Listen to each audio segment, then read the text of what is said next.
على إنسان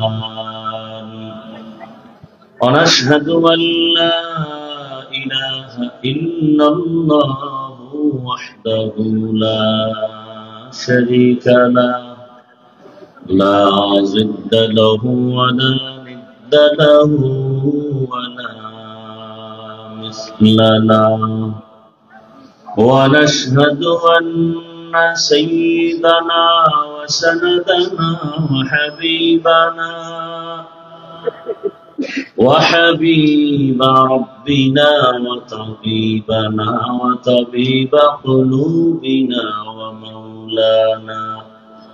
ومولانا محمدا عبده ورسوله أرسله بالحق بشيرا ونذيرا وداعيا إلى الله بإذنه وسراجا منيرا اللهم صل على محمد النبي الأمي وعلى آله وسلم تسليما وبعد فأعوذ بالله من الشيطان الرجيم بسم الله الرحمن الرحيم يا أيها الذين آمنوا استعينوا بالصبر والصلاة إن الله مع الصابرين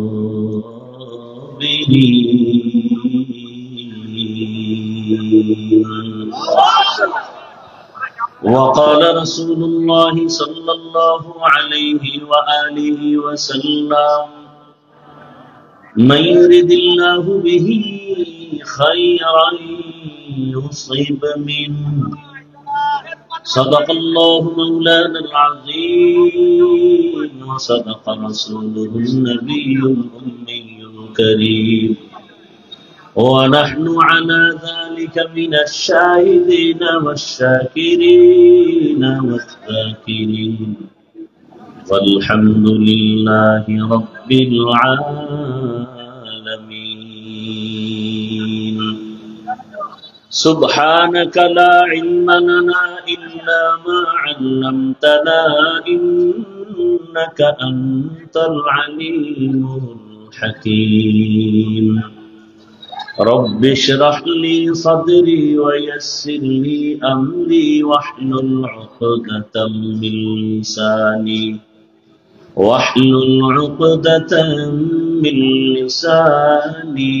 يفقه قولي مومن جو فدا نقش کفے پائے نبی ہو مومن جو فدا نقش کفے پائے نبی ہو او زیر قدم آج بھی عالم کا خزینہ او زیر قدم آج بھی عالم کا خزینہ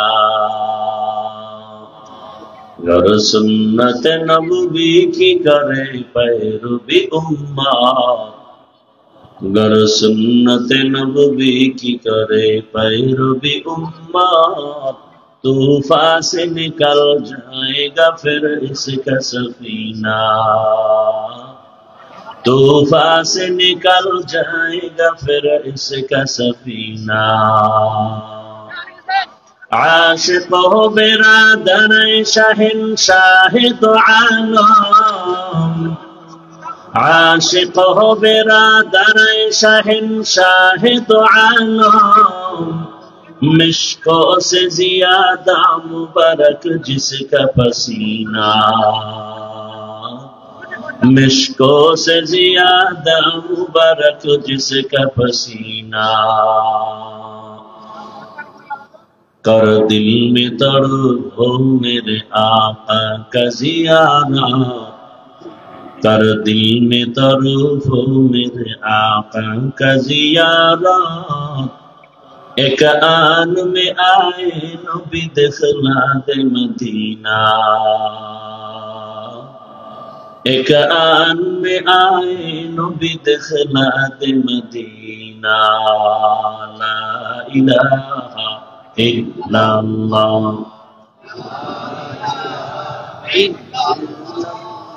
ला इलाहा इल्लल्लाह, ला इलाहा इल्लल्लाह, ला इलाहा इल्लल्लाह, मुहम्मदुर রাসূলুল্লাহ।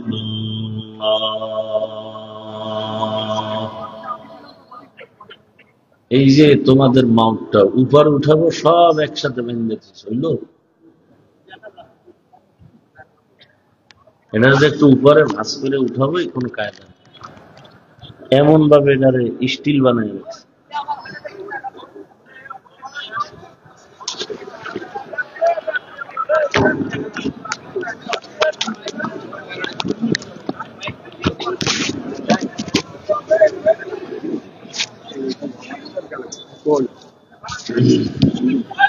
বাস বাস, ডিস্টার্ব করবে। ইকো দিবা না, রিভার্ব দাও আর ভলিউম দাও। ওই মাইকের ভলিউম দাও, এটা দেওয়ার বেশি দরকার নাই, ইকো যেন না হয় কথায়।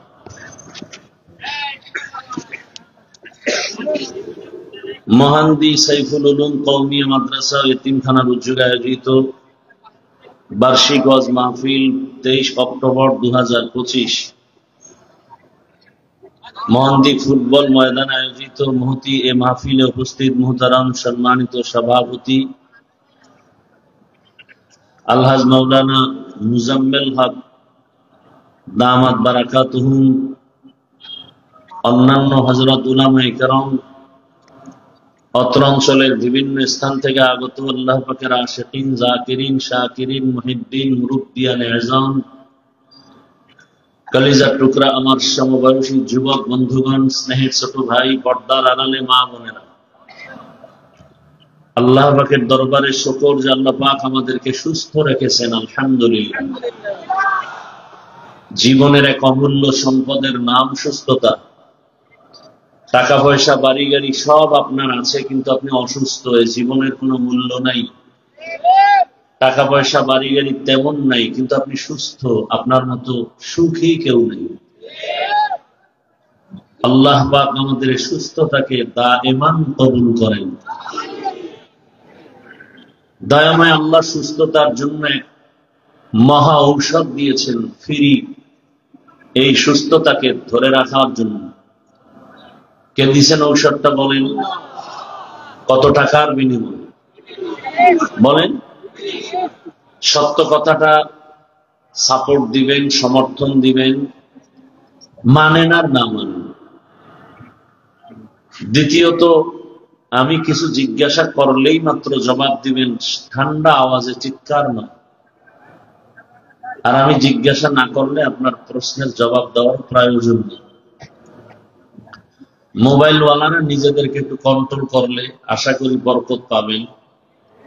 কত আর বলবো, আল্লাহ মাহফিল কবুল করে। সুস্থতার জন্য আল্লাহ ফিরি এক ঔষধ দিছেন, রাতের ঘুম। রাতের দুনিয়া পৃথিবীর কেউ, চিকিৎসা বিজ্ঞানীরা, কোন ডাক্তার আল্লাহর দেয় এই ঔষধের মোকাবেলা বা সমান কোন ঔষধ আজ পর্যন্ত আবিষ্কার করতে পারেনি, কিয়ামত পর্যন্ত পারবে। বরং এই ঔষধকে নষ্ট করার জন্য যন্ত্র দিয়েছে। ঔষধ সেবনের কোনো পথ নাই, বরং আল্লাহ দেয়া ঔষধকে বিনষ্ট করার এক অস্ত্র তৈরি করেছে, যেটাকে আমি বলি অদৃশ্য মরণাস্ত্র। আপনাকে ধুকে ধুকে মেরে ফেলতেছে, কিন্তু আপনি দেখেন না, অদৃশ্য মরণস্ত্র। বুঝে থাকলে বলুন তো সেই অস্ত্রটার নাম কি? দেখেন, এত সুন্দর একটা বেহেশতের বাগানে এসেও আপনাকে গুনার মধ্যে ঢুকায় রাখছে। আমি খুব দিল থেকে কথা বলি এবং চূড়ান্ত মোহাব্বত নিয়ে কথা বলি। আমার কথাগুলো আপনারা অবহেলার নজরে দেখবেন না, অনুরোধ। এবং আমি আপনাদের মোহাব্বত নিয়ে, আমি চাই একটা মানুষ দুনিয়াতেও সম্মান এবং শান্তিতে থাকবে, আখেরাতে জান্নাত পাবে। এই টার্গেটেই কথাগুলো বলি। এত সুন্দর বেহেশতের বাগান, যেখানে বসামাত্র রসুলের হাদিস সকলের গুনাহ মাফ, কিন্তু সেখানে আপনারা মোবাইল নিয়ে আসছেন,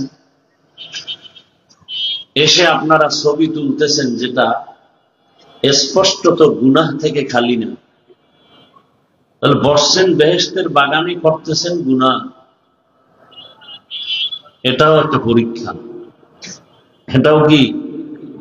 খুব খেয়াল করেন,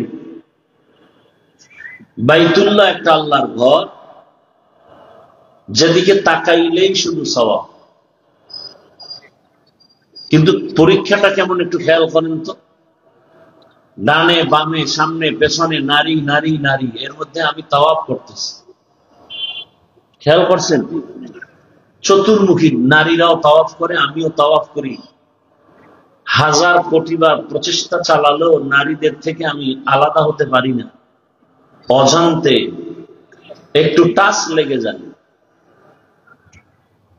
এখন মন চায় যে মহিলারা আলাদা করবে, আমি আলাদা করব, সুযোগ নাই। আল্লাহ বলেন এটাই পরীক্ষা। এখান থেকে তুমি আমাকে রাজি করতে পারলেই তো তুমি সফল। কঠিন পরীক্ষা। দেখেন, এই মাহফিলের প্রোগ্রামের প্রচারণা বহু আগের থেকে চলতেছিল। অনেকে আসার নিয়ত করেও আসতে পারেনি, আবার অনেকে আসছেন ঠিক, কিন্তু এই বেহেশতের বাগানে বসতে পারেননি। মার্কেটে, দোকানে, ওখানে খাওন পাওয়া যাবে, এরপরে চোখের দেখুন পাওয়া যায়, নারী আছে, যুবতী আছে, কানের আওয়াজ, বয়ানও শুনতেছে, তিন জিনিস একসাথে পাইতেছে সেখানে। তাহলে এটা বেহেশতের বাগান, ওটা জাহান্নামের টুকরা। পরীক্ষা চলছে, বুঝার চেষ্টা করেন। ঠিক বেঠিক আমি বলতেছি, জিজ্ঞাসা করলে জবাব দিবেন, আগে বুঝেন। বয়ান তো আপনারা জানেন, শুধু বুঝটা ঠিক নেই। বুঝ ঠিক থাকলে তো দাড়িওয়ালা হয়ে যেতেন, হুজুর হওয়া লাগতো না। যাদের বুঝ ঠিক, সে জেনারেল লাইনে থেকেও টুপি পরে, আর যার বুঝ ঠিক নাই, সে হুজুরের লাইনে আইসাও পর্দা করে না। কথা বলেন না কেন? সত্য কথা স্বীকার করেন, সাপোর্ট করেন, মানে না না মানে, তাহলে সেখানে জাহান্নামের টুকরা, এখানে বেহেশতের বাগান। কেউ যদি বিড়ি টানে, প্যান্ডেলে ঢোকার আগে ফেলে দিবে। তার বিবেককে বারবার আঘাত করতেছে, এটা পবিত্র স্থান। কেউ তাকে বলছে বিড়ি ফালা, তার বিবেক তাকে আঘাত করতেছে। পরীক্ষা চলছে কঠিন। 800 মাহফিলের নাম নিয়া অমুক জায়গায় ওয়াজে যাই, আল্লাহ এখানে ঢুকায় নেই। এখানে আসতে কপাল লাগে, কপাল। এখানে বসতেও কপাল লাগে, আল্লাহর কাছে কান্নাকাটি করে দোয়া করে বিদায় নিতেও কপাল লাগে, কপাল। এখানে চালাকি চলে না, বহু চালাক ধরা খেয়ে যায়। সব চালাকের চালাকি সব জায়গায় চলে না। বহু চালাক উলঙ্গ হয়ে জঙ্গলে ঘুরে, বিল্ডিং খালি, ঘুমাইতে পারে না। বহু চালাক অর্ধুলঙ্গ হয়ে রাস্তায় পাগলের মতো ঘুরে, ইংলিশে কথা বলে, ব্রেনের একটা তার ঠিক নেই। জিন্দেগি বড় কঠিন। যেই রসুলকে এক নজর দেখলেই জাহান্নামের আগুন হারাম, যেই রসুলের দিকে একবার তাকালে এক সপ্তাহের ক্ষুধা থাকে না, যেই রসুলের ঘাম মোবারক থেকে মিশকের ঘ্রাণ, যেই রসুলের শরীর মোবারকে মশা মাছি পড়া হারাম, সেই রসুলকে 13 বছর দেখলো, একই দস্তরখানে পাশে বসে খাইলো, বয়ান শুনলো, কপালে কালেমা জুটে নেই, এর নাম কপাল। রসুলকে 13 বছর দেখে বয়ান শুনেও কালেমা পড়ে না, এত বড় নিকৃষ্ট বেঈমানের নাম কি আপনারা কেউ জানেন? এর নাম কপাল। ভিন্ন দিকে 27 বছরের এক যুবক তরবারি হাতে নিয়ে দৌড়াচ্ছে রসুলকে জবাই করবে। কয় বছরের যুবক? 27 বছরের যুবক রসুলকে হত্যা করার জন্য তরবারি নিয়ে দৌড়ায়। রহমতের নবীকে দেখা মাত্র তরবারি ফেলে বলে, ইয়া রাসূলুল্লাহ, কালেমাওয়ালা বানায় দেন। নাম জানেন কি? এর নাম কপাল। 13 বছর বয়ান শুনেও কালেমা ঢুকে না,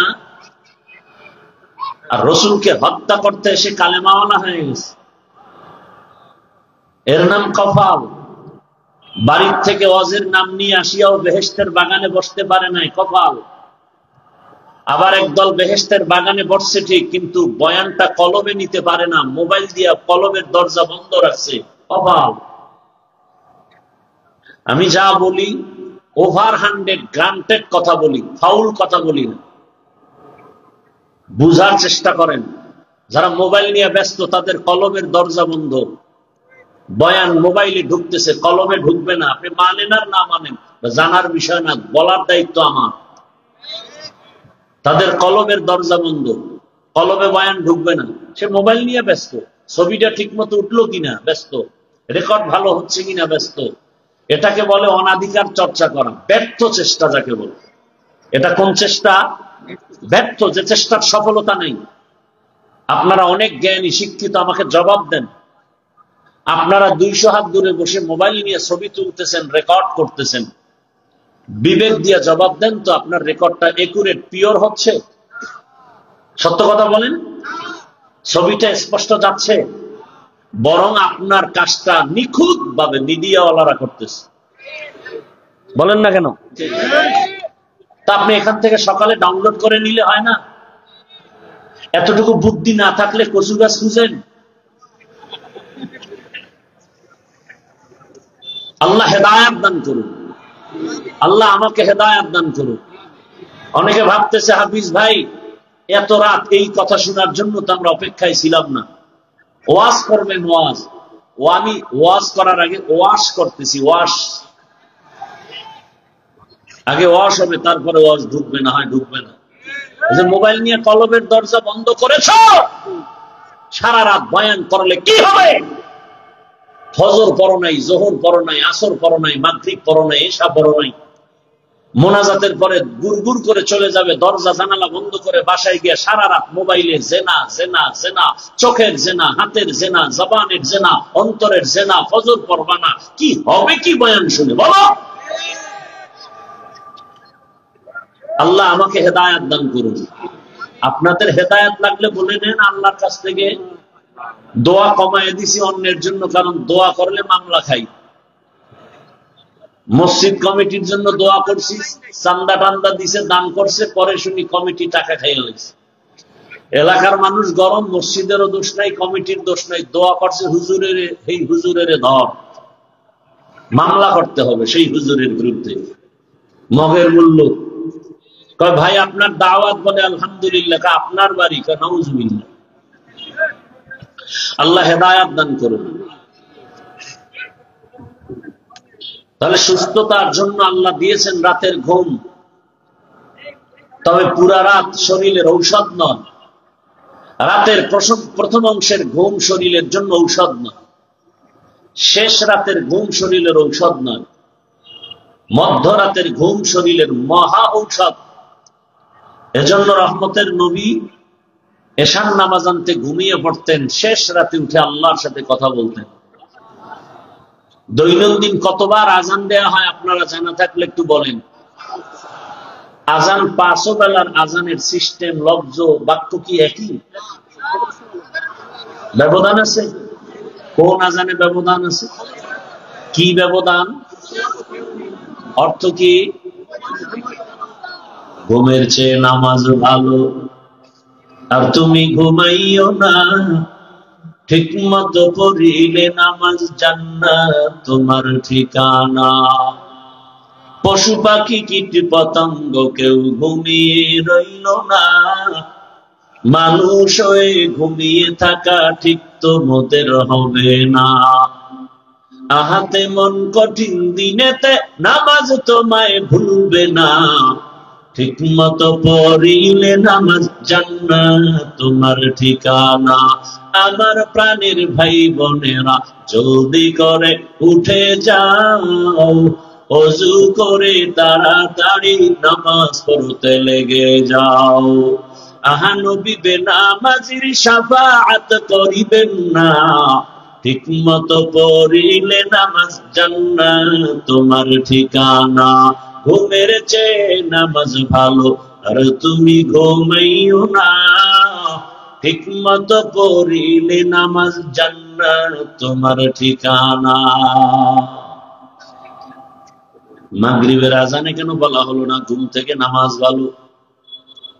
এশার নামাজের আজানে কেন বলা হলো না ঘুম থেকে নামাজ ভালো? ফজরে কেন বলা হলো? কারণ আছে না নাই?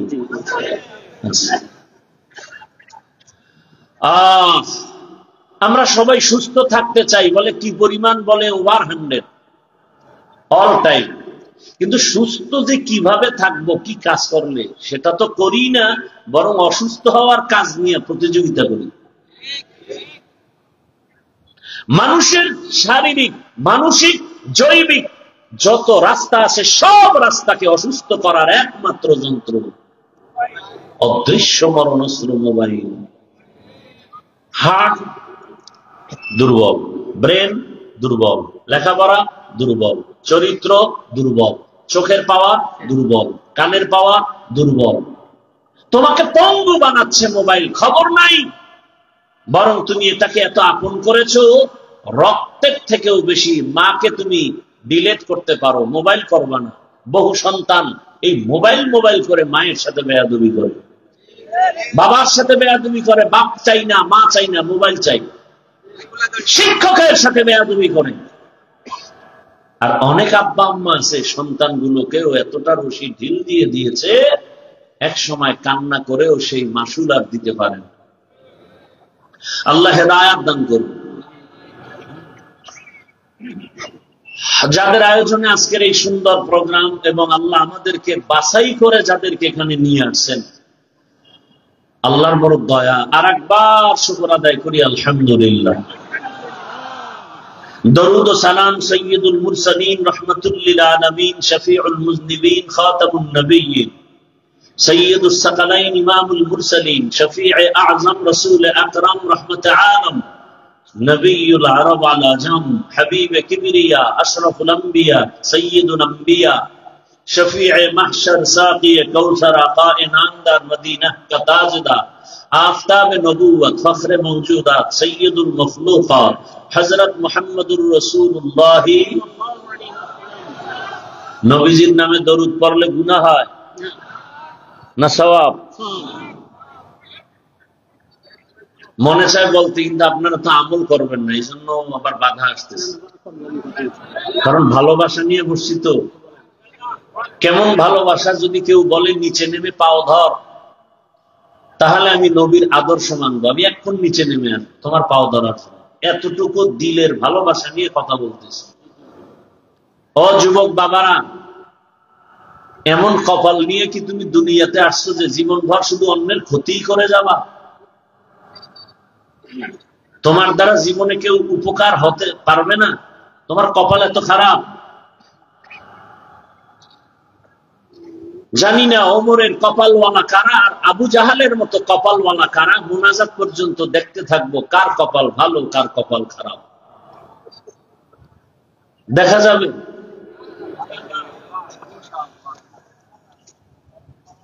কেউ আসছে, মনের মতো বয়ান হয় নাই। তোমার মনটা কি আল্লাহমুখী? তুমি তো বিড়ি টানো, গাঞ্জা খাও, নামাজ নাই, রোজা নাই, তেলাওয়াত নাই, হালাল নাই, তোমার মনের মতো বয়ান হবে কিভাবে? বরং কোরআন অনুযায়ী তোমার মনটা তৈরি করো। ইসলাম অনুযায়ী তোমার মন হবে, তোমার মনের মতো ইসলাম হবে না। কোরআন অনুযায়ী তোমার দিল হতে হবে, তোমার মন কোরআন অনুযায়ী হতে হবে। কোরআন তোমার মন অনুযায়ী হবে না। উল্টা বুঝো কেন?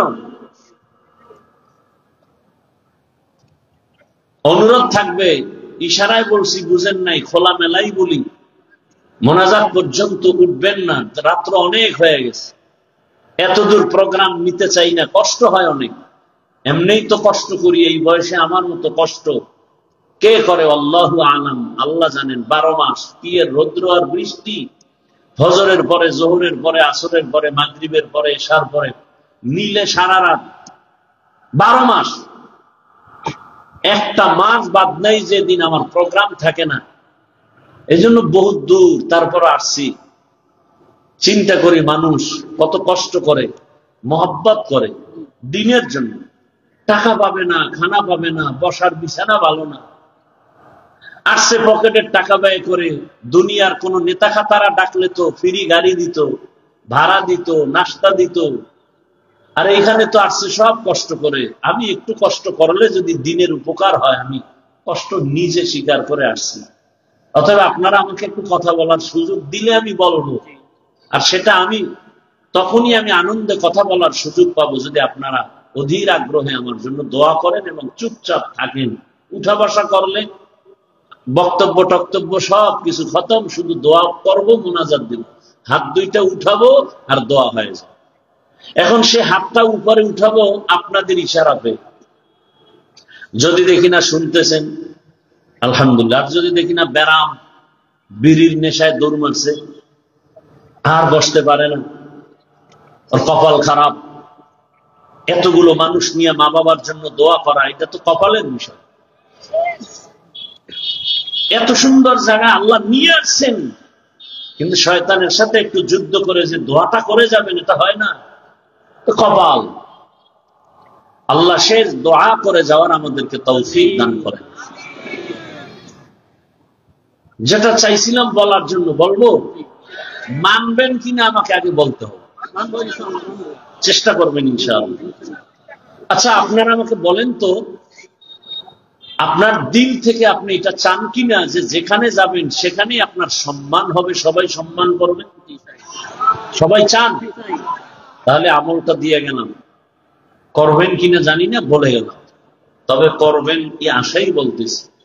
প্রতিদিন কমপক্ষে 300 বার দরুদ পড়বেন। খোদার কসম, কোন তাবিজ লাগবে না, কোন তাবিজের প্রয়োজন নাই। তবে 2টা শর্ত আছে দরুদ পড়া। এক শর্ত, নির্জনে নিরিবিলি মোহাব্বতের সাথে পড়বেন। 2, পবিত্র অবস্থায় পড়বেন। দরুদ পইরা পইরা যদি 100 বার শেষ হইলে একবার বিড়ি টানে, আর একবার 100 শেষ হইলে আর একবার আরেকটা বিড়ি। নির্জনে নিরিবিলি পরিবেশে এবং মোহাব্বতের সাথে পবিত্র হালাতে। কতবার প্রতিদিন? 300 বার। কতটা ভালোবাসা নিয়ে বলতেছি। যদি আমার কথা আপনি মানেন আর যদি ফলাফল না আসে, মরে গেলে কবরে জুতা মারবেন, বলে গেলাম। কতবার দরুদ? কোন পীর সাহেবের দরুদ? রাসূলের মহব্বতে দরুদ পড়বেন। 2 সময় আপনার খুব নিরিবিলি সময়, ফজরের নামাজের পরে, না হয় ঘুমের আগে। পৃথিবীর কোন তাবিজ আপনাকে আটকাতে পারবে না। জায়নামাজ বিছাইয়া একটা তসবিহ হাতে নিবেন। কি তসবিহ চিনেন? জবাব দেন, তসবিহ চিনেন? তসবিহ হাতে নিয়ে আমল করা সুন্নতে সাহাবা। তসবিহ হাতে নিয়ে আমল করা বলেন সুন্নতে সাহাবা। যারা সাহাবায়ে কেরামকে মানবে না, তারা মুসলমান হলেও 72 দল জাহান্নামীদের দলভুক্ত। তসবিহ কিনবেন, মাকে তসবিহ কিনে দিবেন, বোনকে তসবিহ কিনে দিবেন। তসবিহ হাতে থাকলে আমল হবে। 300 বার দরুদের আমল, 300 বার ইস্তেগফারের আমল। সময় বেশি থাকলে নামাজের দরুদ পড়বেন।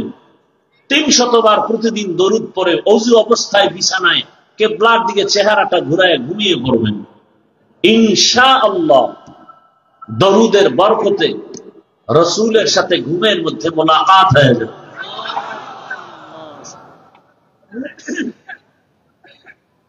এবং যেখানে যাবেন আল্লাহ ইজ্জতের জিন্দেগি দান করবেন। দরুদের আমল প্রতিদিন 300 বার। যত পড়বেন তত। গাড়িতে বসে আছেন, দোকানে বসে আছেন, কিসের ব্যবসার ঝামেলা, দরুদের আমল করেন। কিসের চাকরিতে সমস্যা, দরুদের আমল করেন। কি ঘরে অসুস্থ, টেনশন কেন, দরুদের আমল করেন। আল্লাহ আমাদের বেশি বেশি বেশি বেশি দরুদের আমল করার তৌফিক দান করেন। কথাগুলো অনর্থক হয়ে যাচ্ছে না? আল্লাহ আমাকে মাফ করে দেন। সময় বেশি থাকলে নামাজের দরুদ, কম থাকলে এখন যেটা সংক্ষেপ, এটা সাল্লাল্লাহু আলাইহি ওয়া আলিহি, এই শব্দটা বাড়ায় বলবেন, সাল্লাল্লাহু আলাইহি ওয়া আলিহি ওয়াসাল্লাম। উলামায়ে হযরত দীর্ঘ সময় আলোচনা করেছেন, আপনারা শুনছেন। উলামায়ে কেরামের কথাগুলো সহিহ তরিকায় আমল করার তৌফিক দান করেন। অন্যের জন্য দোয়া করলে নিজের জন্য আগে কবুল হয়, এই আর একটা নতুন কথা বলে গেলাম, লিখে রাখবেন। উলামায়ে কেরামের জন্য দোয়া করছি, করবেন না? কার জন্য দোয়া করবেন? আজকে মাকে সম্মান করেন তো আলেমদের অবদান, বাবাকে সম্মান করেন, উলামায়ে কেরামের অবদান। তারা কোরআন হাদিস দিয়ে বুঝাইছে, এজন্য আমরা এই সম্মানের পথ চিনছি। কিয়ামত পর্যন্ত আর কোনোদিন আমার রাসূল আসবেন না, আবু বকর, ওমর, ওসমান, আলী কেউ আসবেন না, কোন সাহাবায়ে কেরাম আসবেন না, আইম্মায়ে কেরাম আসবেন না, বড় বড় আউলিয়ায়ে কেরাম তারাও আর আসবেন না কিয়ামত পর্যন্ত। ভালো করে মনে রাখবেন, এই কথাগুলো আমার বয়ানের আউট। আমি যে আয়াত হাদিস পড়ছি ওদিকে ঢুকি নাই, আউট।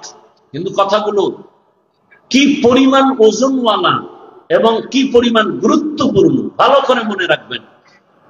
কিয়ামত পর্যন্ত এই মানুষ সংসার কিভাবে সুখে থাকবে, নিজে কিভাবে সুখে থাকবে, সম্মানে থাকবে, কিভাবে তার পরিবার সুস্থ সুখে চালাবে, কিভাবে তার সমাজ সুন্দরভাবে চালাবে, দুনিয়ার শান্তি, নির্ভেজাল শান্তি, আখিরাতের বিনা হিসাবে জান্নাত পাওয়ার একমাত্র ঠিকানা ইসলাম। আর সব ভুয়া, সব ভুয়া, সবকিছু ভেজাল।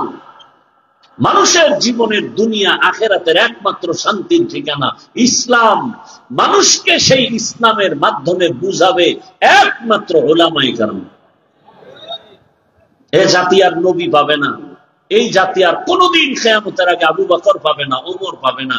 এ জাতি পাবে তাদের স্থানে যারা আছেন ওয়ারাসাতুল আম্বিয়া, উলামায়ে কেরাম। এজন্য দোয়া করলাম উলামায়ে কেরামের ইজ্জত আল্লাহ বাড়িয়ে দেন। যারা আলেম ওলামাদের বিরুদ্ধে লেখালেখি করে, চক্রান্ত করে, বলার মাধ্যমে, মিডিয়ার মাধ্যমে, আল্লাহ এদের হেদায়াত দান করেন, না হয় ধ্বংস করে দেন। আল্লাহ তাদের হেদায়াত দান করেন, না হয় ধ্বংস করে দেন।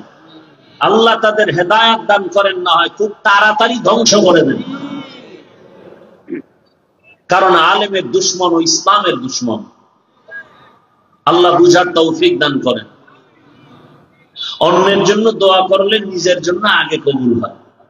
একটা নতুন উসুল বলছি, আমি দোয়া করলাম, আল্লাহ পুরা এলাকার মানুষগুলোকে তুমি মাফ করে দাও।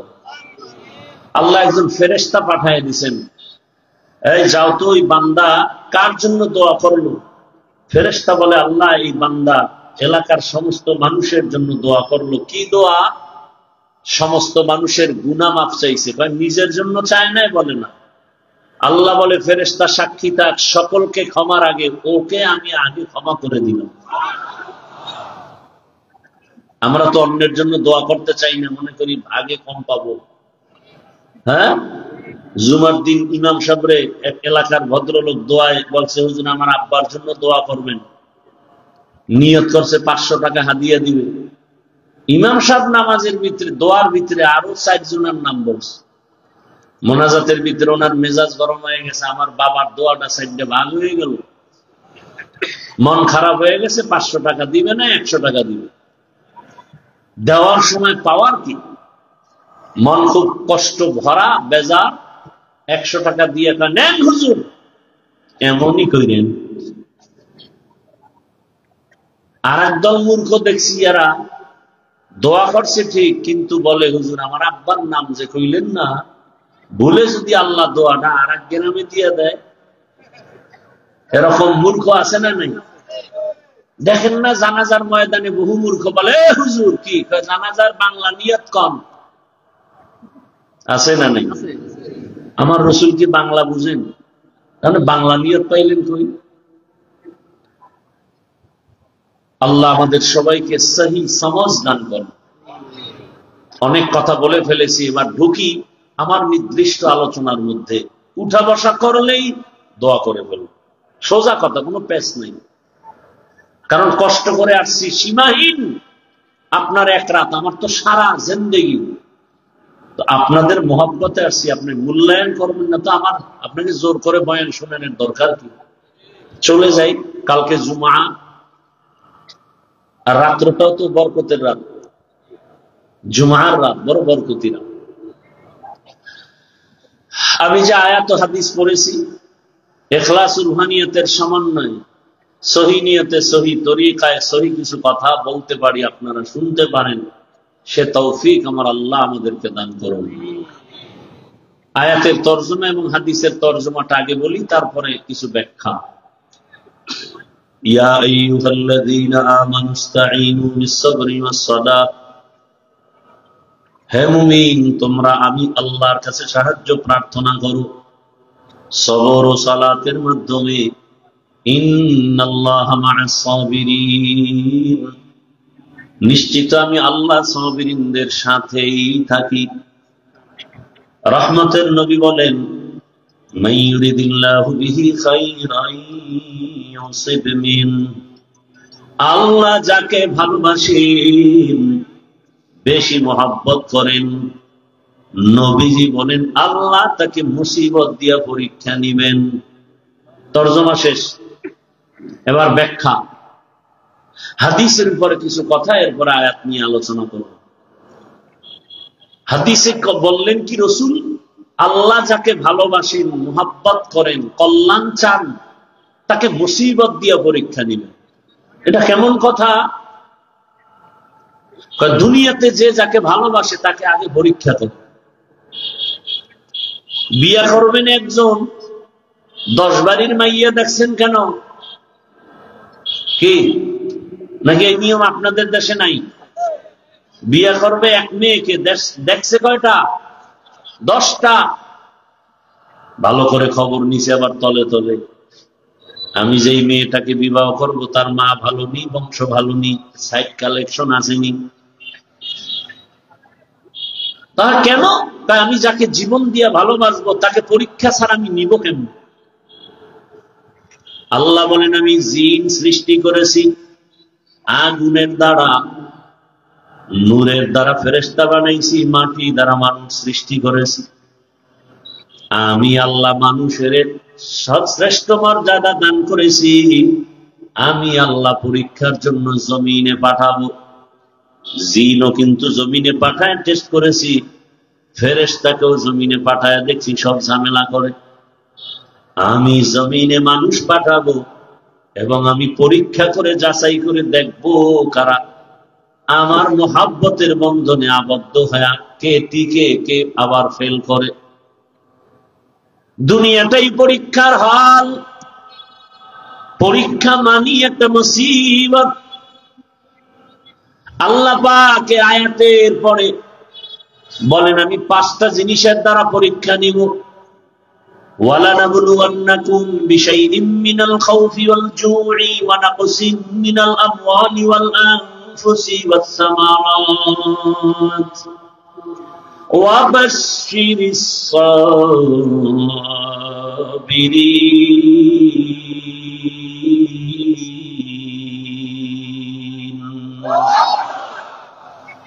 আল্লাহ 5টা জিনিসের দ্বারা পরীক্ষা নিয়া যাকে বেশি মহব্বত করবেন তার পরীক্ষা বেশি কঠিন হবে।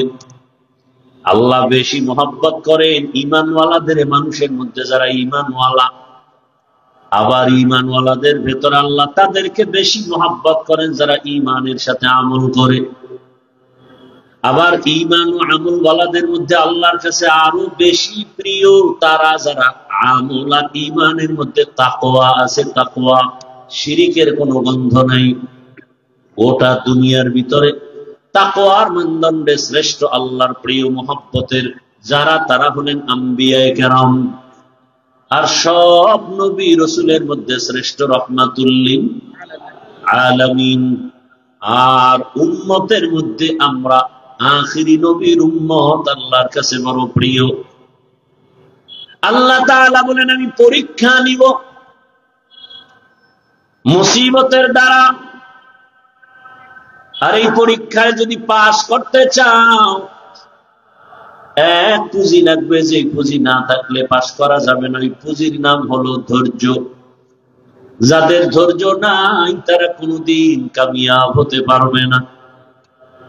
এই ধৈর্য আবার তিন প্রকার: ইবাদতের বেলায় ধৈর্য, মুসিবতের বেলায় ধৈর্য, গুনাহের বেলায় ধৈর্য। আপনার যদি ধৈর্য না থাকে, এই প্যান্ডেলে মোনাজাত পর্যন্ত থাকা আপনার জন্য সম্ভব হবে না।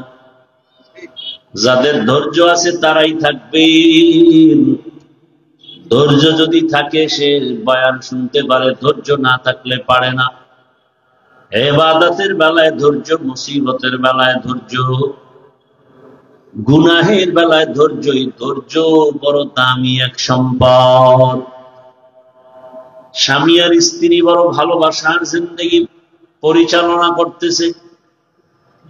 একদিন স্ত্রী স্বামীকে জিজ্ঞাসা করে, ও স্বামী, তুমি আমাকে কেমন মহব্বত করো, ভালোবাসো? বলে সীমাহীন। বলে কেমন? কয়, তুমি আমার জীবন, আমি তোমার জন্য যা চাও তাই দিব। খেয়াল করতেছেন?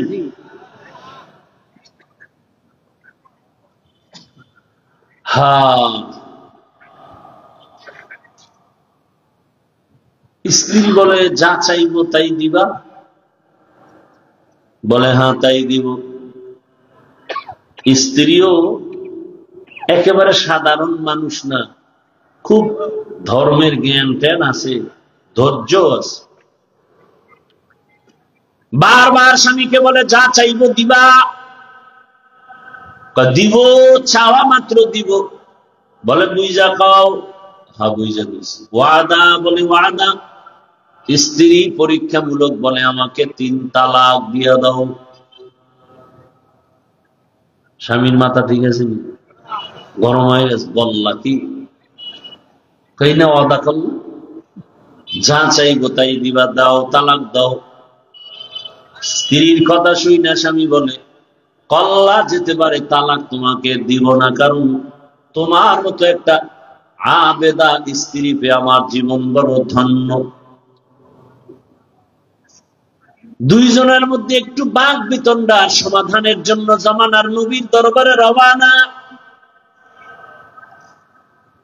হঠাৎ রাস্তার মাঝে গিয়া স্বামী বেচারা পড়ে গিয়া পাটা ভেঙে গেছে, চিৎকার দেয় বাঁচাও।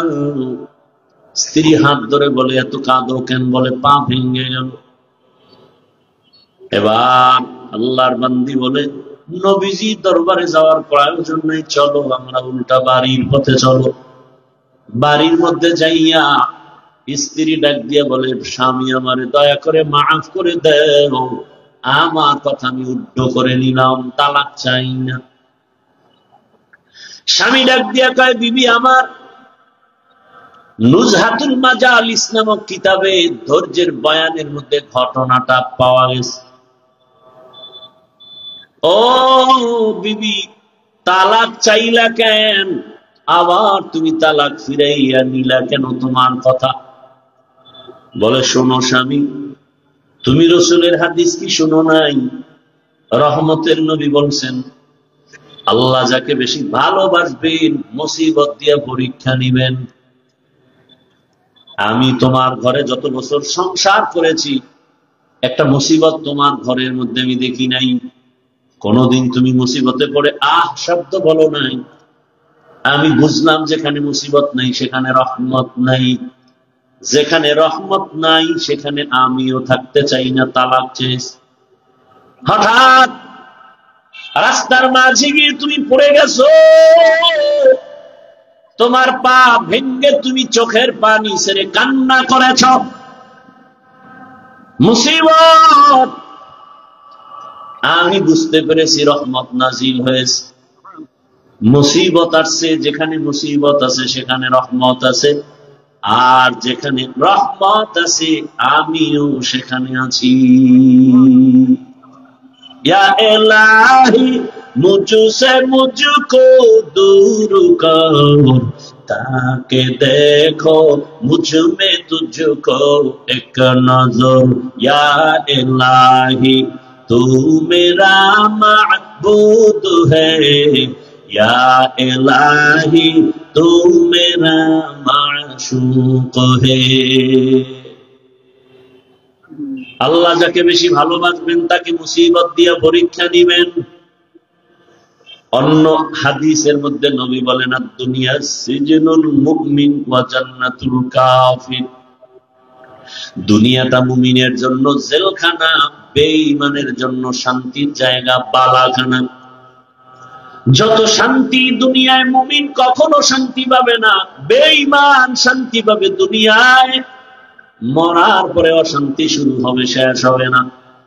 আর মুমিন কষ্ট করবে দুনিয়ায়, মরণ পরে এমন শান্তি শুরু হবে আর কোনদিন শেষ হবে না। দুনিয়ায় শান্তি, পরকালে কষ্ট বেঈমানের জন্য। দুনিয়ায় কষ্ট, পরকালে শান্তি মুমিনের জন্য। তবে মুমিন যদি আল্লাহর উপরে ভরসা করে, যদি একটু আখিরাতের লাইনে আগাইতে থাকে, দুনিয়ায় বান্দা সম্মান পাবে বোনাস। কি সমস্যা ভাইরা আমার? আল্লাহ যাকে বেশি মহব্বত করেন তাকে মুসিবত দিয়ে পরীক্ষা নেন। এইরকম হাজার উদাহরণ যদি টানি সারা রাত চলে যাবে। আমার রহমতের নবী, যার কোনো গুনাহ নাই, সন্দেহ করলে ঈমান চলে যাবে। আল্লাহ যাকে স্পেশাল করে বানাইছেন, মুসা নবী আল্লাহর বন্ধু, ঈসা নবী আল্লাহর। এই উঠা বসা করেন কেন? উঠার ব্যারাম থাকলে ঢুকছেন কেন? বাহিরে দাঁড়ায় দাঁড়ায় বয়ান শুনতেন, বিড়িটাই না আবার আসতেন। এত বুঝানোর পরেও নিজেরও ক্ষতি করেন, উম্মতেরও ক্ষতি করবেন। আপনার দীর্ঘ টাইম বসার অভ্যাস না থাকলে আপনি কেন বসেন ভিতরে? আপনি বাহিরে চেয়ার দিয়ে বসে বসে বয়ান শুনেন। আমি তো শুরুতেই বলছি, আমি বয়ান তো ওই গতানুগতিক ওই বক্তা হিসাবে বয়ান করি না, কলিজার ভালোবাসা দিয়ে বয়ান করি। মুখস্থ বয়ান না, আল্লাহর উপরে ভরসা করে বলতেছি। কি বয়ান করবো তা তো আমি রেডি করে আসি নাই। আউযুবিল্লাহ ঢুকছি, জেহেন ঘুরাইছি, কি আয়াতটা পড়ব। এই বছর এই আয়াত দিয়ে বয়ান শুরু করি না, আজকে পড়ে ফেললাম। আজকে এই আয়াতটা নতুন পড়লাম। অন্য বছর এই আয়াতের উপরে অনেক বয়ান করেছি। এরপরে আয়াতের উপরে কি বয়ান হবে তাও তো আমার জানা নেই। একের পর এক কথা আসতেছে আসতেছে আসতেছে। বক্তার এলেমের বাহাদুরিতে বয়ান হয় না, ভালো করে মনে রাখবেন। ছোট ছোট কিছু কথা বলি মনে রাখবেন। বক্তার আমল আর এলেমের বাহাদুরিতে ওয়াজ হয় না। এর মূল চাবি আল্লাহর রহমত আর অন্তরে, শ্রোতাদের অন্তরের ভালোবাসা, মুহাব্বত। এই দুইটা এক থাকলে বয়ান হয়। আপনারা আমার বয়ান বের করার ফোকাস। এখন ওইটা বুঝাইতে গেলে আরো যাইবে 20 মিনিট। একজন উঠছে, দিছে ব্যাস লাগায়, আমার নজর তো চারোদিকে। কে হাত উঠায়, কে বসে, কে ঘাড় এদিক সেদিক করে, নজর তো দিক চলে যায়। পারি না, আমার অভ্যাসই নেই, করুন না বয়ান। আপনারা শুনতেছেন না, আমার ঠেকাটা কি? হেদায়েতের মালিক তো কোনো বান্দার হাতে আল্লাহ চাবি দেন না। এত পেরেশানি কেন? বৈশেই তো সেই বয়ান করছে। রসুলের মতো ব্যক্তির বয়ানে আবু জাহেল্লা বাচ্চা যদি কালেমা না পড়ে, আমি কে? রসুলের বয়ান, যার চেহারা দেখলে গুনাহ মাফ, সেই রসুলকে টানা 13 বছর দেখার পরে যে বেঈমান কালেমা পড়ে না, আমি কে? আমি তো মানুষই না। বক্তা হয়েছি ঠিক, মাওলানা হয়েছি ঠিক, মানুষ হতে পারি নাই। মানুষ হওয়া ভিন্ন জিনিস। আর রহমান আল্লামাল কুরআন খলাকাল ইনসান, এই বয়ান যেখানে করেছি সেখানে বলেছি মানুষ কাকে বলে। আল্লাহ বলছেন মানুষ কারা? এই মানুষ আল্লাহর কাছে মানুষ না, আল্লাহর দরবারের মানুষগুলো আলাদা। কোন মানুষ? আল্লাহ বলে দিচ্ছেন আর রহমান আল্লামাল কোরআন খালাকাল ইনসান। বিস্তারিত এখানে আলোচনা। আল্লাহর কাছে কোন মানুষ জান্নাত পাবে? মাগরিবের পরে বয়ান করছি গোপালগঞ্জের একটা এলাকায়, ভরপুর মানুষ। সেখানে একটা হাদিস বলছি, যেহেতু কথা টানে চলে আসছে, 1 মিনিটে শুধু একটু বলতেছি। আবু হুরায়রা রাদিয়াল্লাহু তাআলা আনহু থেকে একটি সহিহ হাদিস বর্ণিত।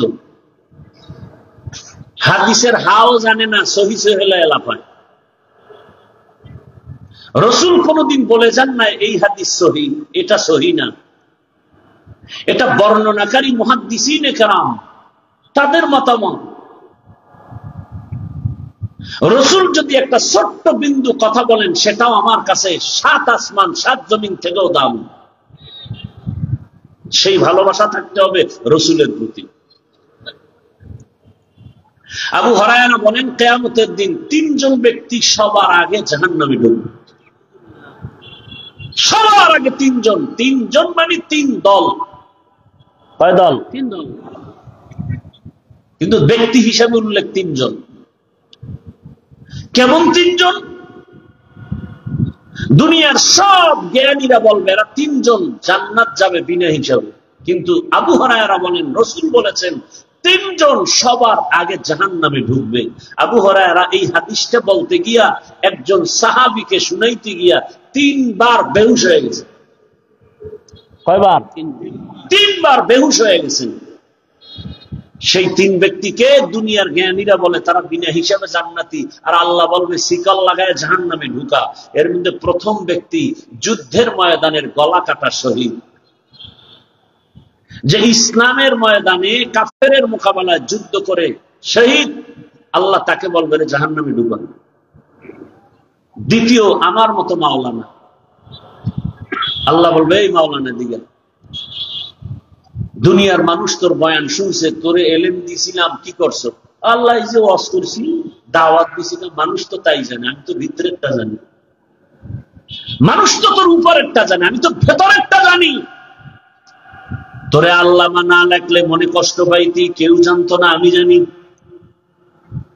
এই রোগ নাই? নামটা কেন নিচে হয়েছে? এই রোগ আছে।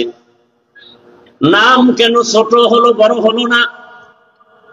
মনে তোর কষ্ট কেউ জানে না, আমি তোর অন্তরের খবর জানি।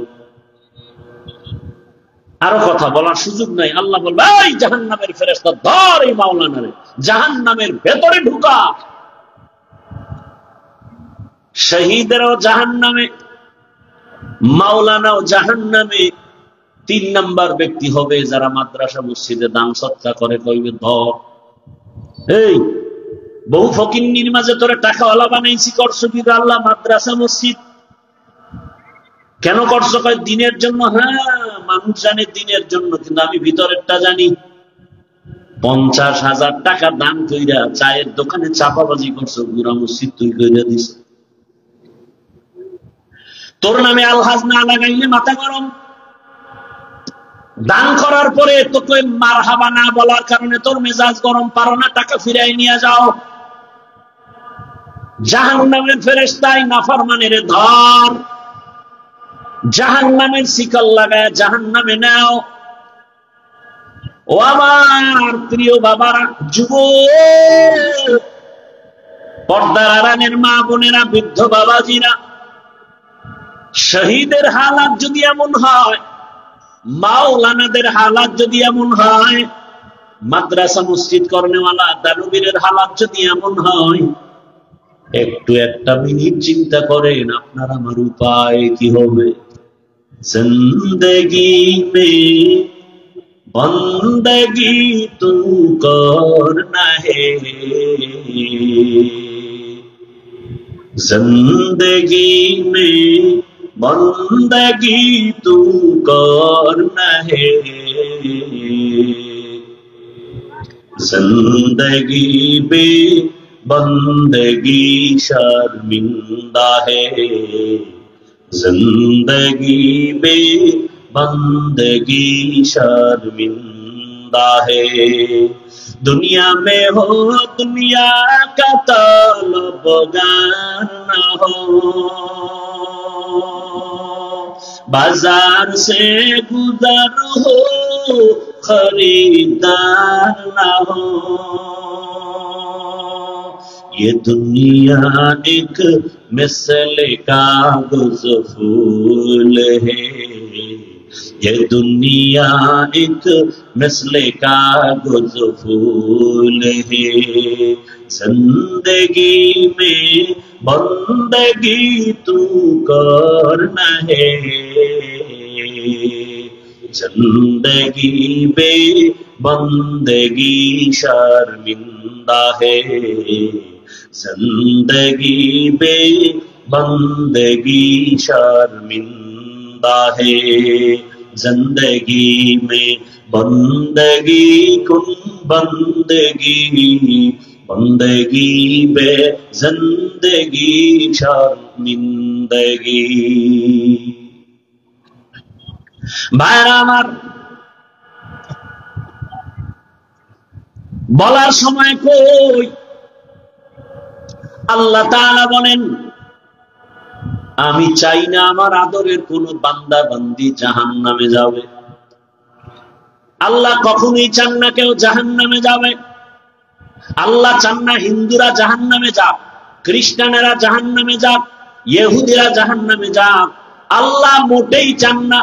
বলে তার প্রমাণ, আল্লাহ বলেন আমি সব সময় তওবার দরজা খুলে রাখছি। আয় قل يا عبادي الذين أسرفوا على أنفسهم لا تقنطوا من رحمة الله إن الله يغفر الذنوب جميعا إنه هو الغفور الرحيم।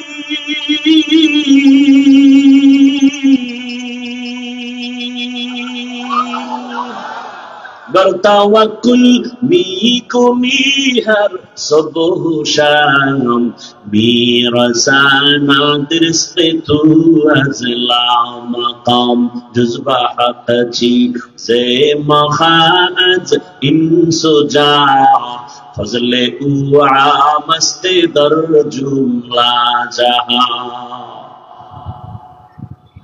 আল্লাহ বলেন, ও আমার প্রিয় বান্দা বান্দিরা, আয় আমার দরজা খোলা। কি পরিমাণ গুনাহ করেছো?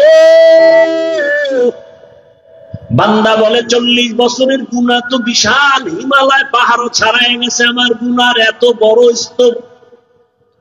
আল্লাহ কয়, তুই যদি আসমান বরাবর গুনাহ করে ফেলো, বিশাল বড় লবণের পাহাড়। কিসের পাহাড়? লবণের বিশাল বিশাল বড় পাহাড়। যত বড় বড় লবণের পাহাড়, একটু যদি সমুদ্রের পানি ধাক্কা লাগায়, লবণের পাহাড় বিলীন হতে কয় হাজার বছর লাগবে। বলছি না সত্য কথা, জবাব দিয়েন ভালো করে। কয় মাস? মুহূর্তের মধ্যে সমুদ্রের পানির ধাক্কায় লবণের পাহাড় যেমন বিশাল পাহাড়। কোন কাজের লোকেরে যদি বলি তোমরা 500,000 মানুষ কাজ করে লবণের পাহাড়, এখান থেকে তুমি তাড়াতাড়ি সাতক্ষীরায় নিয়ে যাও, সময় লাগবে নি? বুঝে না, অনেক সময়। কিন্তু সমুদ্রের একটা পানির বাড়ি মারলে মুহূর্তে বিলীন হয়ে যাবে। আল্লাহ কয়, রে গোলাম, কি পরিমাণ গুনাহ করেছো, কয় পাহাড় বানাইছো। দুনিয়ার আসমান বরাবর যদি গুনার পাহাড় বানান, আমার রহমতের পানির বাড়ির সাথে সাথে তো গুনার পাহাড় চুরমার হয়ে যাবে। আতিনা ফি দারে দুনিয়া না হাসান, আতিনা ফি দারে উকবানা হাসান, ইয়া গিয়াসাল মুস্তাগীসিন ইহদিনা লিফতিখারা বিল উলুমি ওয়াল গিনা। হর গরিদে নেক তু তৈয়ার হে, जो न मांगे उससे तू बेजार है। আল্লাহ তাআলা বারবার ডাকেন, আসো, তওবার দরজা খুলে দিলাম, আসো।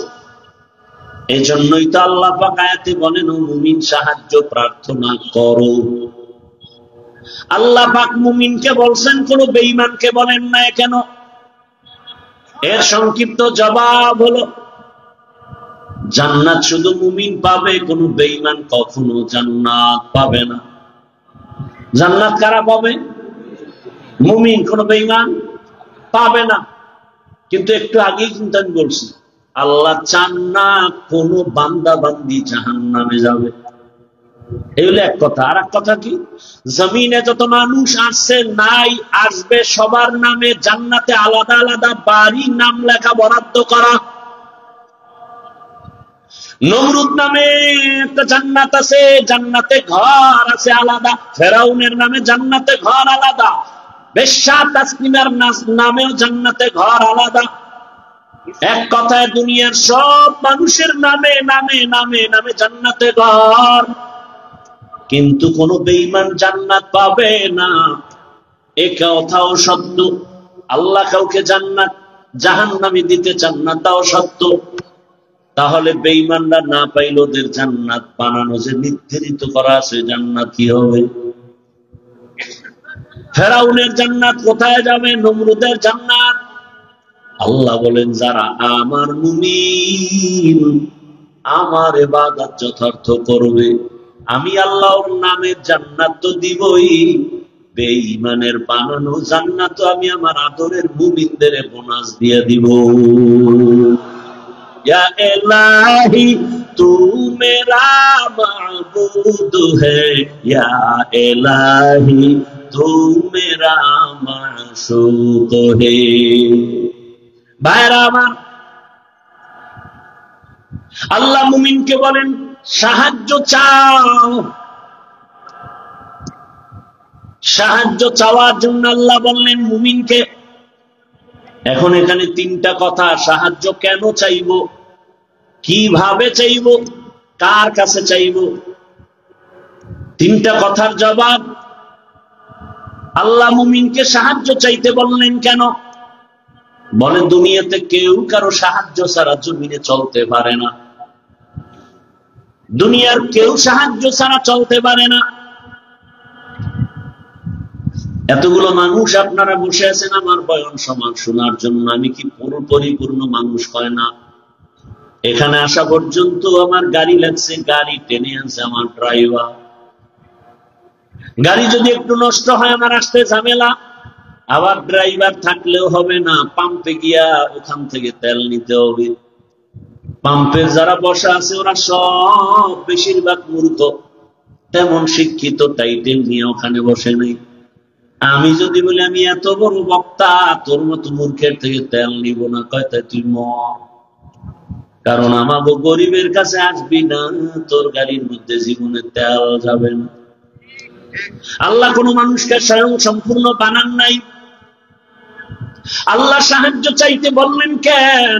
আল্লাহ তার এক জবাব দিয়ে কোরআনে বলেন, ওয়া খুলিকাল ইনসানু যায়ীফা। আমি মানুষকে বড় দুর্বল করে বানাইছি। মানুষের মতো দুর্বল কোন প্রাণী বানাইনি। মানুষ এত দুর্বল, পিপিলিকার কাছেও দুর্বল। আল্লাহর বানানো ক্ষুদ্র পিপিলিকার কাছে আমরা দুর্বল, একটা মশার কাছেও আমরা দুর্বল, মানুষের বানানো জিনিসের কাছেও মানুষ দুর্বল। 2 টাকা দামের একটা বেলেট বানাইছে মানুষ, ওই বেলেটের কাছেও সব মানুষ দুর্বল। কি এই যে স্থান বানাইছে মানুষ, এই মানুষ এই স্থানের বাড়ি খেয়ে জাগাত নাই। ইট বানায় মানুষ, ইটের একটা টুকরা পড়ছে জাগাচ্ছে। তাহলে মানুষ নিজের বানানো বস্তুর কাছেও দুর্বল, আল্লাহর বানানো ক্ষুদ্র পিপিলিকার কাছেও দুর্বল। পিপিলিকায় যদি মেজাজ গরম করে, একটা বনিয়াদমরে ঘুমাতে দিব না, খাইতে দিব না, কোন বনিয়াদম খাইতেও পারবে না, ঘুমাতে পারবে না। মশায় যদি আন্দোলন শুরু করে, আদম সন্তানের কপালে আর ঘুম জুটবে না। কি জিন্দেগি বরবাদ হয়ে যাবে। তাহলে আমরা মশার কাছেও দুর্বল, পিপিলিকার কাছেও দুর্বল, আমাদের মতো দুর্বল কোন প্রাণী নাই। এই কথা যেমন সত্য, আমাদের মতো শ্রেষ্ঠ জমিনে কেউ নাই, এ কথাও সত্য। দুর্বল হইয়া আবার শ্রেষ্ঠ হয় কেমনে? ধৈর্য হবে শোনা। দুর্বল সে আবার শ্রেষ্ঠ হয় কেমনে? হ্যাঁ, দুর্বলতাটাই শ্রেষ্ঠত্বের কারণ। যেমন আপনাদের ঘরের মধ্যে শিশু বাচ্চা আছে, আবার বড় ছেলে মেয়েও আছে। ভালো করে বুঝেন, ঘরের মধ্যে আপনার শিশু বাচ্চা অনেক দুর্বল, হাঁটতেও ভালো করে পারে না। খেয়াল করে দেখবেন 8 বছর পরে বাবা আসছে বাড়িতে বিদেশ থেকে, বা ঢাকা থেকে আসছে 1 বছর পর গ্রাম এলাকায়, অনেক শপিং নিয়ে আসছে। এর মধ্যে বর্তমান দুনিয়াতে যত বড় কিছু আনুক, আকর্ষণীয় হাদিয়া কি? মোবাইল। নিজের জন্য 90-1 লাখ টাকার মোবাইল, বউয়ের জন্য একটা। বউয়ের মোবাইল বউরে দিবে, কিন্তু সব কাপড় চোপড় বের করে বলে ভাগ ভাগ করে দেও। ছেলের জামা মেয়ের জামা মোবাইল দুইটা আলাদা রেখে দিচ্ছে ড্রেসিং টেবিলের উপরে, ওটা প্যাকিং করা ইনটেক। ছেলে একটু বড়, ওর তো নজর হ্যাঁ ও কাপড় চোপড়ের দিকে তাকায় নেই, ও গিয়া ইনটেক প্যাকেটটা ধরছে। লাখ টাকার মোবাইলের প্যাকেটটা যখন ধরছে না, বাবাই দিছে ধমক, এই মোবাইল ধরিস না। ছেলের মনে একটা কষ্ট আসছে, বাবা এতদিন পরে বাড়ি আসছো, ধমক দিলা কেন? অভিমান কইরা সন্তান অন্য জায়গায় বা রুমে গিয়ে চুপচাপ বসে আছে রাগ করে। বাবা সব গুছাই টুছাই ও ইনটেক মোবাইল টেবিলে রাইখে গেছে বাথরুমে। কোন রুমে? বলেন বলেন। আমরা বাথরুম, শিক্ষিত ভদ্র যারা, এরা বাথরুম কয় না, কি কয়? ওয়াশরুম। ওয়াশ কয়নি? বাথরুমে ওয়াশ করা চূড়ান্ত ভাবে উচিত না, কারণ বাথরুম হলো জিন শয়তানের আড্ডাখানা। বাথরুম কখনো ওয়াশরুম হতে পারে না। একান্ত যদি আপনার বাথরুম ওয়াশরুম বানাতে হয়, মাঝখানে পার্টিশন লাগাইয়া দেন, বাথরুম আলাদা থাকবে, ওয়াশরুমে আপনি ওযু বানাবেন, যা করবেন ওয়াশরুম আলাদা, পর্দা লাগাইয়া নেন। না হয় আরো উত্তম হবে, বাথরুম আলাদা থাকবে, আপনার ওয়াশরুম থাকবে আলাদা। কি কম কারে কম? দুনিয়ার সব মিস্ত্রি গুলো সব এক না একতন্ত্র ভাবে বেসিনটা দিয়ে তুইবে বাথরুমের ভিতরে। এরপরে কমর তো সব চেয়ার হাই, লো কমর নেই, সব চেয়ারে বয়ে বয়ে বয়ে বয়ে টেলিভিশন দেখবে বাথরুমের ভিতরে। কি আর বলবো? ওয়াশরুম নয়, বাথরুম তো বাথরুম, সেটা ওয়াশরুম হয় কিভাবে? আমাদের অনেক ওলামায়ে কেরামের বিরুদ্ধাচরণ করেন, উচিত না। বাথরুমে খালি পায়ে যাওয়া যাবে না, খালি মাথায় যাওয়া যাবে না, তো অ্যাক্সিডেন্ট হবে, দুর্ঘটনা হবে, কারণ জিনের আড্ডাখানা প্রত্যেকটা বাথরুম। খুব খেয়াল করিয়েন, ওলামায়ে কেরাম থাকলে ভুল হলে ধরাই দিয়েন, জায়গায় দাঁড়ায় যান। কিন্তু আপনি ওয়াশরুমে যদি খালি পায়ে যান, খালি মাথায় যান, বাধা নাই, বাথরুমে যাওয়া নিষেধ, খালি পায়ে যাওয়া যাবে না। এবং সেখানে ঢুকতে কিন্তু নিয়ম আছে, বাম পা দিয়া ঢুকবা, ডান পা দিয়া বের হওয়া। ওয়াশরুমের এই কিন্তু নিয়ম নেই। যাক, অনেক কথা। কি কথার থেকে এখানে আনছি? নো, এর আগের কথা কি? ওই যে বাথরুমে গেল, এখন ওই যে শিশু বাচ্চা আছে না, বড় ছেলে ইনটেক প্যাকেটটা হাত দিছে, মাথা গরম, ছেলে গিয়া অভিমান করে আর এক রুমে হুইয়া রয়েছে। এদিকে বাবায় ওয়াশরুমে যাওয়ার পরে ছোট বাচ্চাটাই ওটারে আস্তে আস্তে করে খুলছে। খুলে এবার ওটার থেকে বের কইরা, এটা তো ডাইন বাম বুঝে না, এমন ধরে একটা আসার দিছে ফলোরে, জায়গা 1 লাখ নাই। বাথরুমে বাবা আওয়াজ পেয়ে মাথা গরম, দরজাটা খুইলা দেখে আকাম কে করছে, ছোট বাচ্চা কলিজার টুকরা, বাবাই কিছু পায় না, খালি চোখ গরম করছে। বাচ্চাটা বাবার চোখের দিকে তাকায় কান্দে দিছে, চুম্বুকের মতো আকর্ষণ। বাবায় হাত বাড়ায় কোলেটাই নাকি, আব্বু কাঁদিস না, তোরে কিছু বলি নাই। দুর্বলতাই সম্মানের কারণ। বাচ্চার উপরে এত কেন দুর্বল? বাচ্চার উপরে সবার মায়া কেন কয় দুর্বল? আল্লাহ বান্দারে মায়া করেন কেন কয় জিনের থেকেও দুর্বল, ফেরেশতা থেকেও দুর্বল।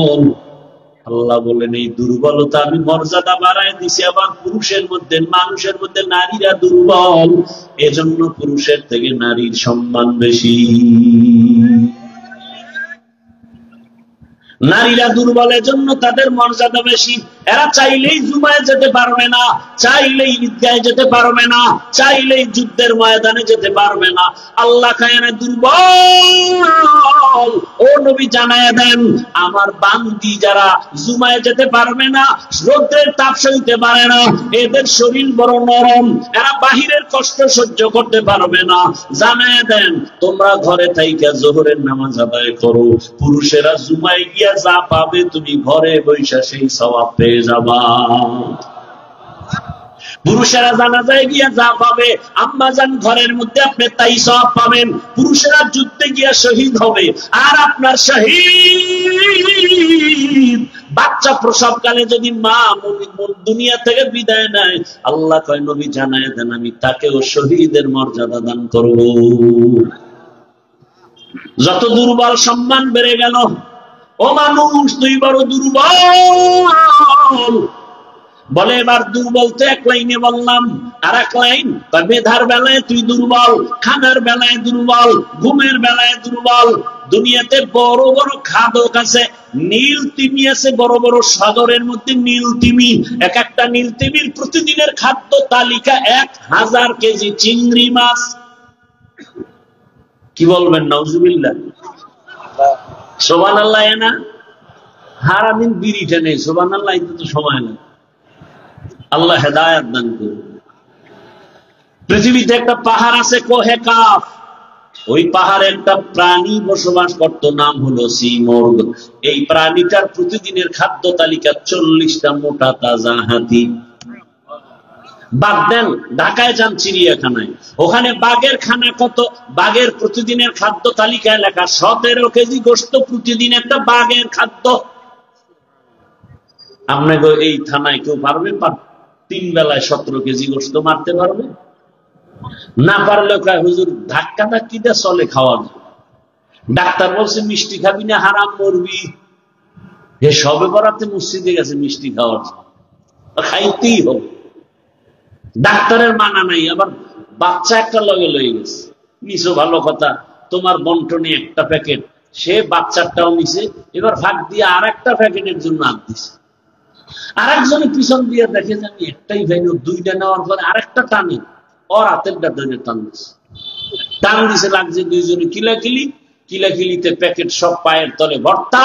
শেষ পর্যন্ত চাইয়ে দেখে এই কিলাকিলির মধ্যে মসজিদে কেউ নেই, ওরা দুইজন ছাড়া। মসজিদ থেকে বাইরে একটা মিষ্টিও গেছে, জিন্দেগি বরবাদ, এই মসজিদে আমুনা মিষ্টির প্যাকেট ঠিক মতো পাইলাম না কেন? এর নাম নফসে খাওয়ামা। নফস 3 প্রকার, আর বাঙালির একটা নফস বেশি আছে, এটার নাম খাওয়ামা। এটা শুধু খানা চা।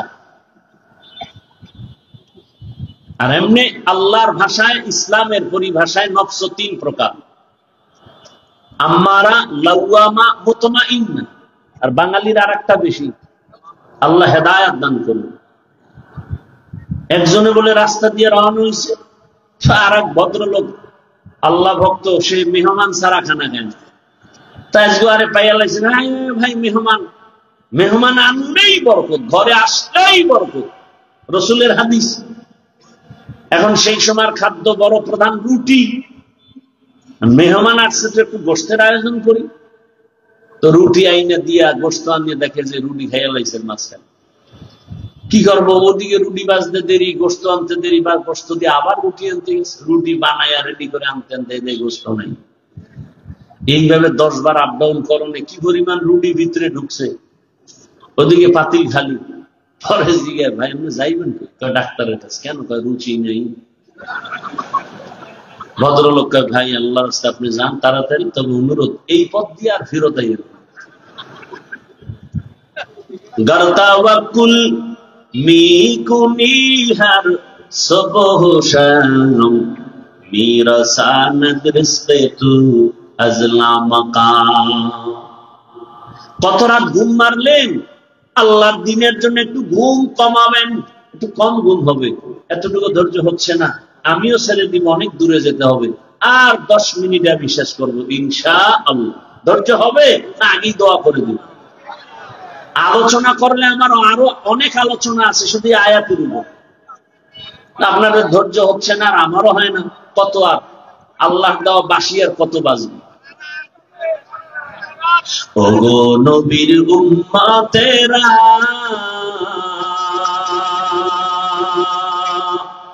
হয়ে আজি দিশাহারা, কোরআন হাদিসের চলো যখন যাহা চাই মনে, নবী বিনে কে তারাবে পুরসিরাত মিজানে, নবী বিনে কে তারাবে পুরসিরাত মিজানে। উম্মতের কান্ডারি নবী,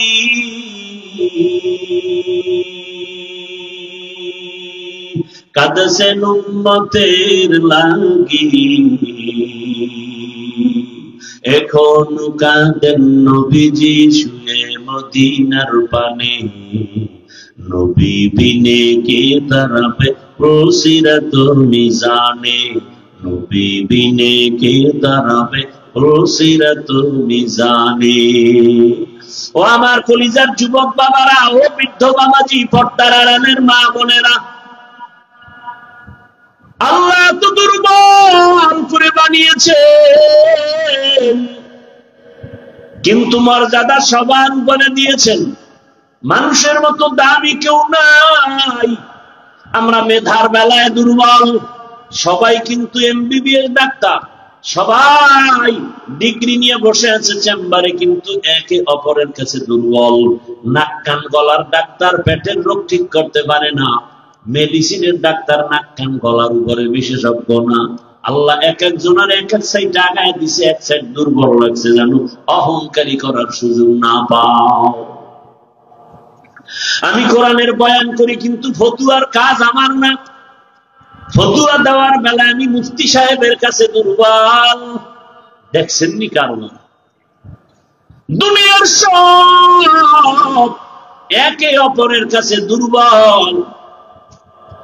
আল্লাহ এত দুর্বলতা দিয়ে বানাইলেন, এদিকে দুনিয়ার জমিনে যে আমি জান্নাতের পথে আগাবো, দুনিয়ার জমিনটাও বড় ভেজালওয়ালা, দুর্বল। চতুর্দিকে গুনাহ গুনাহ আগাইতে পারি না। আবার আমার পেছনে 3 দল শয়তান আমারে আটকানোর চেষ্টা করে, মানুষ শয়তান, জিন শয়তান, নফস শয়তান। এত কিছুর মধ্যে আমি কিভাবে আগাবো? সাহায্য না নিলে চলবে না, সাহায্য ছাড়া চলবে না। এখন ফাইনাল হয়ে গেল, সাহায্য লাগবেই। এ কথা আমরাও ফাইনাল, ঠিক নাকি? আপনি পারবেন সাহায্য ছাড়া? আপনার টাকা আছে কোটি কোটি, কিন্তু মাছওয়ালার কাছে টাকা না দিলে ঘরে মাছ আসবে না। এই জমিনে গরিবরা যদি গোশত না কাটতো, বড় লোকের কপালে কোনোদিন গোশতের খানা পেটে যেত না। নদীর মধ্যে গরিবেরা গিয়া কি পরিমাণ কষ্ট করে মাছ ধরে, ওই গরিব যদি আমাকে মাছ এনে না দিত, তো আমার কপালে মাছ আসতো না। আল্লাহ তাআলা দুর্বল বানায় রাখছি। এবার সাহায্য চাবো, এটাই ফাইনাল। তবে কার কাছে সাহায্য চাবো বুঝেননি? কার কাছে চাবো? সবাই বলবে আল্লাহর কাছে। মিথ্যা কথা বলবেন বসে বসে। আল্লাহর কাছে সাহায্য চাইতেই হবে। যদি আপনার 100 বিশ্বাস আর বাস্তবায়ন করতেন, এই জমিনে কোনো এনজিও সুদখোর কোনো কারবারি থাকতো না। 30-40 বছর আগে এই জমিন থেকে সব এনজিও দূর হতো, সুদের কারবার চলতো না। বরং এমন জমানায় আমরা আসছি, যতই বয়ান করি ঘরে ঘরে সুদ, সুদ না হইলে তার চায়ের দোকানও চলে না। এলাকার কোন গরিব বড় লোকের কাছে গিয়ে কয়, জনাব আমারে 5,000 টাকা ধার দেন, সামনে ঈদ আছে, বাচ্চাদের কাপড় কিনবো। বড় লোক কয় নাই নাই নাই নাই নাই, কানে কানে গিয়া কয় সুদে দিবেননি, কয় 1 লাখের বেশি লাগলেও দিব। আছে না নাই?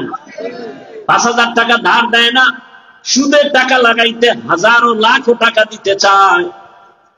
কোন জমানে আছি, বাঁচতে চাইলেও পারি।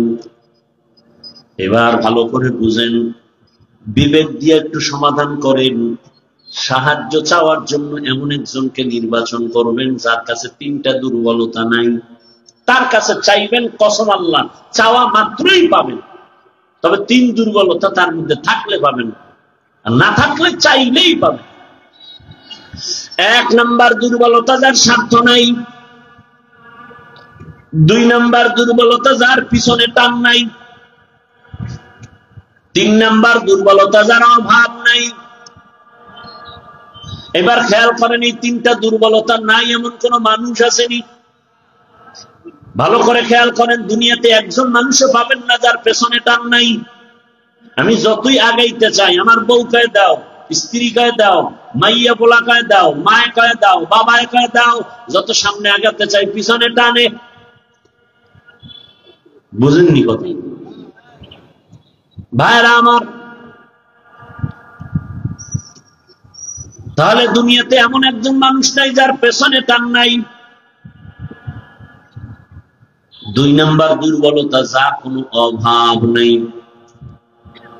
দুনিয়াতে এমন একজন মানুষের ঠিকানা দেন যার অভাব নাই।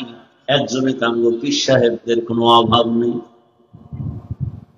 দুনিয়াতে কে অভাবী না, যার যত টাকা তার অভাব তত বড়। রিক্সা ড্রাইভারের 100 টাকায় অভাব শেষ, লক্ষ টাকার মালিকের লাখ টাকায় অভাব শেষ হয় না। এক কথায়, দুনিয়াতে এমন একটা মানুষ নাই যার অভাব নাই। দুনিয়াতে এমন একজন মানুষ নাই যার পেছনে টান নাই। কয় দুর্বলতা গেল? ঘুমাইতেছেন না? আর একটা আছে, যার স্বার্থ নেই। দুনিয়াতে এমন একজন লোক বের করেন যার স্বার্থ নাই। বের করতে পারবেন? আমি 2 জন পাইছিলাম, কিন্তু সন্দেহ ঢুকে গেছে। 2 জন পেয়েছিলাম, এক আমার মা আর বাবা। এদের স্বার্থ নাই, কিন্তু সোনার বাংলায় তাকায় দেখলাম স্বার্থের আঘাতে মা বাবা সন্তানের জবাই করেছে। স্বার্থের আঘাতে সন্তান মা বাবাকে জবাই করে। এই অল্প বয়সে সোনার বাংলায় কি না দেখলাম। বাবা তার আপন মেয়েটাকে হোটেলের মধ্যে ঢুকাইয়া বলে, আজকের রাতের জন্য তুই আমার কাছে স্ত্রীর সমান। আরো জোরে বলো। এই জন্যই তো বলেছি, আল্লাহর কসম,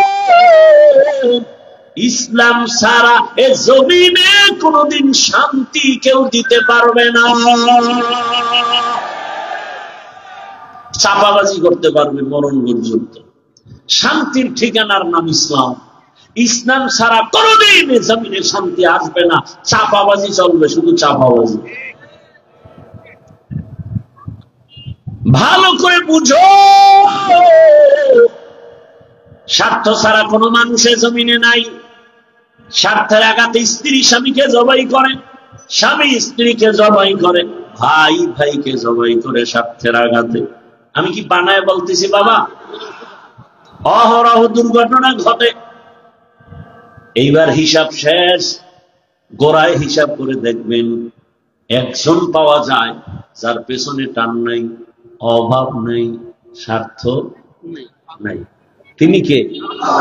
তিনি কে? ইয়া আইয়ুহান নাস আনতুমুল ফুকারাউ ইলাল্লাহ ওয়াল্লাহু হুয়াল গানিয়্যুল হামিদ।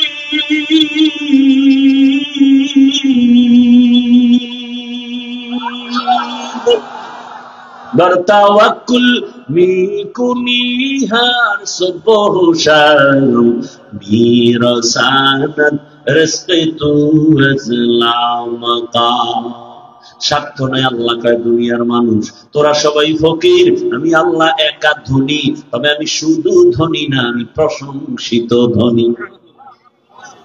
দুনিয়ার ধনীদের বদনাম আছে না নাই? 5 টাকা দিয়া 50 টাকার এহসান জিতায়, খোটা দেয়, খোটা অমুকে তা আমার টাকায় চলে। আল্লাহ কয় আমি এহসান করি কিন্তু এর বিষয়ে কোনো খোটা দেই না, বরং আমি আল্লাহ এমন কোন রাত নাই আমি আমার বান্দাকে দেওয়ার জন্য দরজা খুলি না। অতিও গভীর হয় রজনী যখন, নীরবে প্রভুর নাম জপিও তখন।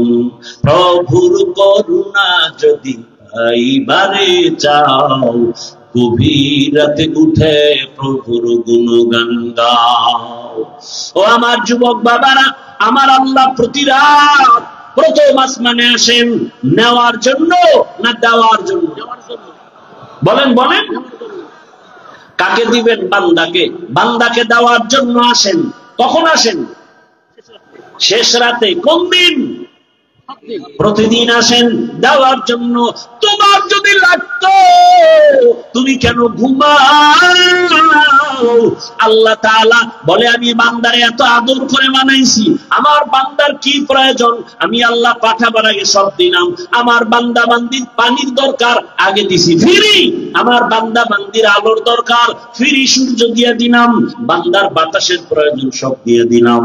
আবারও প্রতি রাতে আমি আসি, আলামি মুস্তাগফিরিন ফাগফিরালা, আনামি মুস্তারজিকিন ফারজুকা। এর রাতে কে গুনাহ করছো ক্ষমা চা গোপনে গোপনে, কারণ আসমান নীরব, জমিন নীরব, গাছের পাখিরাও ঘুমায়, নদীর মাছও ঘুমায়, ঘরের তোর মা বোন সবাই ঘুমায়।